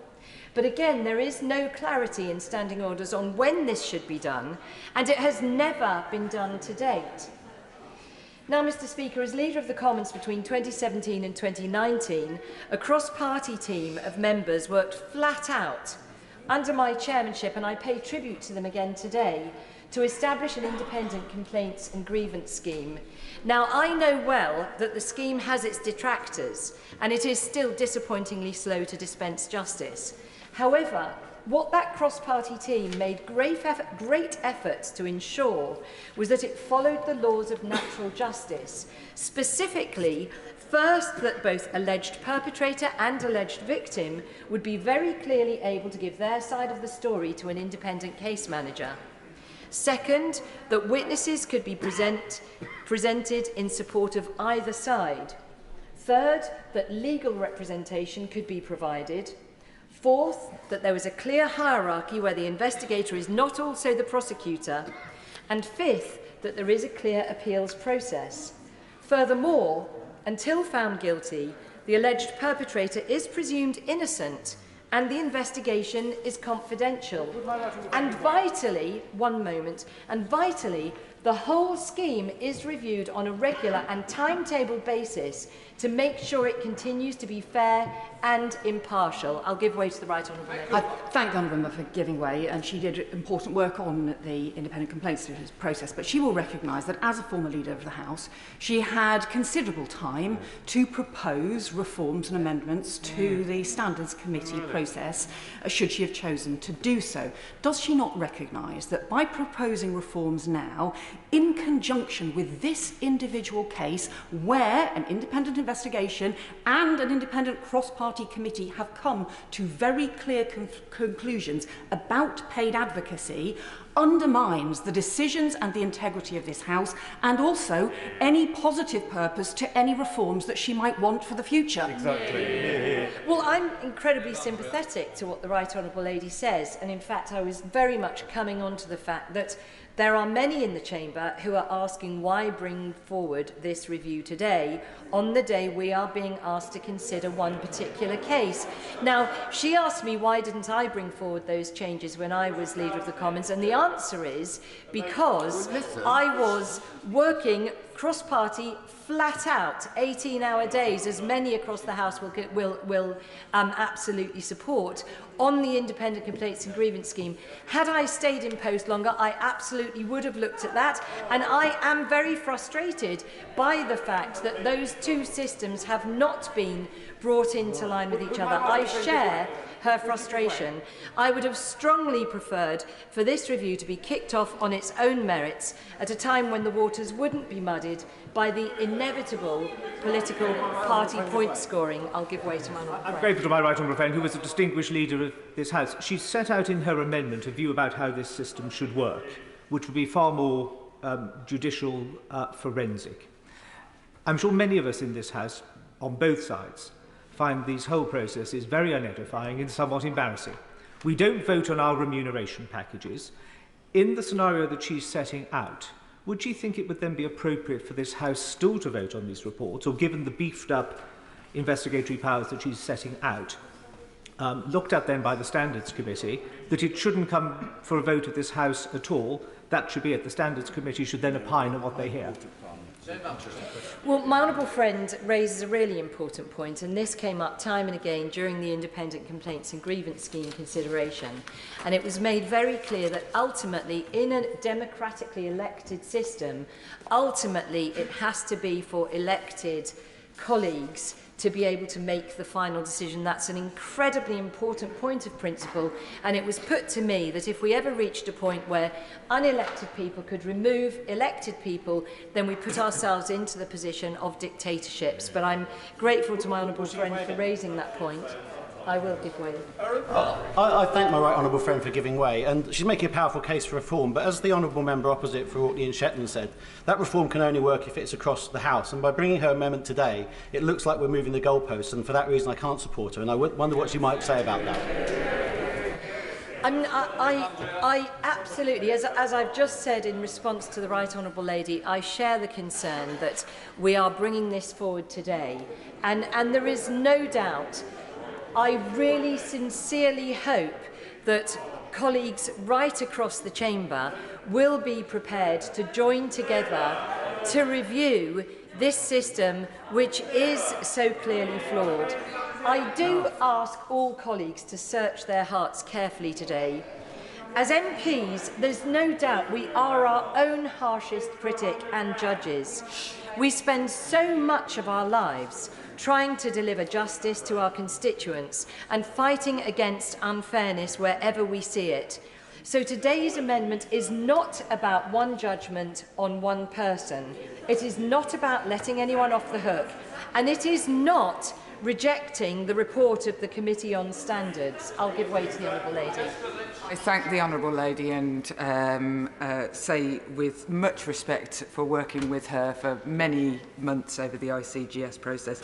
And I think it is only fair in light of that today two of the people who went through that process contacted me to say that what is happening in Parliament today, so these are victims of sexual harassment or assault, that what is happening is very unedifying, and it makes them certain that victims will find it very, very difficult to understand that we won't just overturn things and make it very hard for anyone to come forward about anything. Exactly. Well, I'm grateful to the Honourable Lady, and we have worked together on this for many years, but I just must make clear to her that what this amendment does today, it is not looking at the Independent Complaints and Grievance Scheme, as I've just set out in my remarks. That was established under a cross-party review, and it has all of the laws of natural justice taken carefully into account in its establishment. But what today's amendment is about is an opportunity to review the process for fairness, natural justice and impartiality in the system that oversees members of Parliament. The review is proposed to take place within 3 months from today, at which time the specific case can be brought back to the House for reconsideration. Would my right honourable friend give way on that point? I'm just going to finish up because the time is now pressing. A colleague texted me today to say, and I quote, "Achieving change in this place is tough, but today's amendment could lead to a standard system that is fairer for all. It is so sad that it takes a tragedy for the House to act." There is never a right time to act, Mr. Speaker, but let's please do our best for fairness and please support the amendment today. We now come to Mother of the House. Speaker, I'm very regretful at rising to speak in this debate.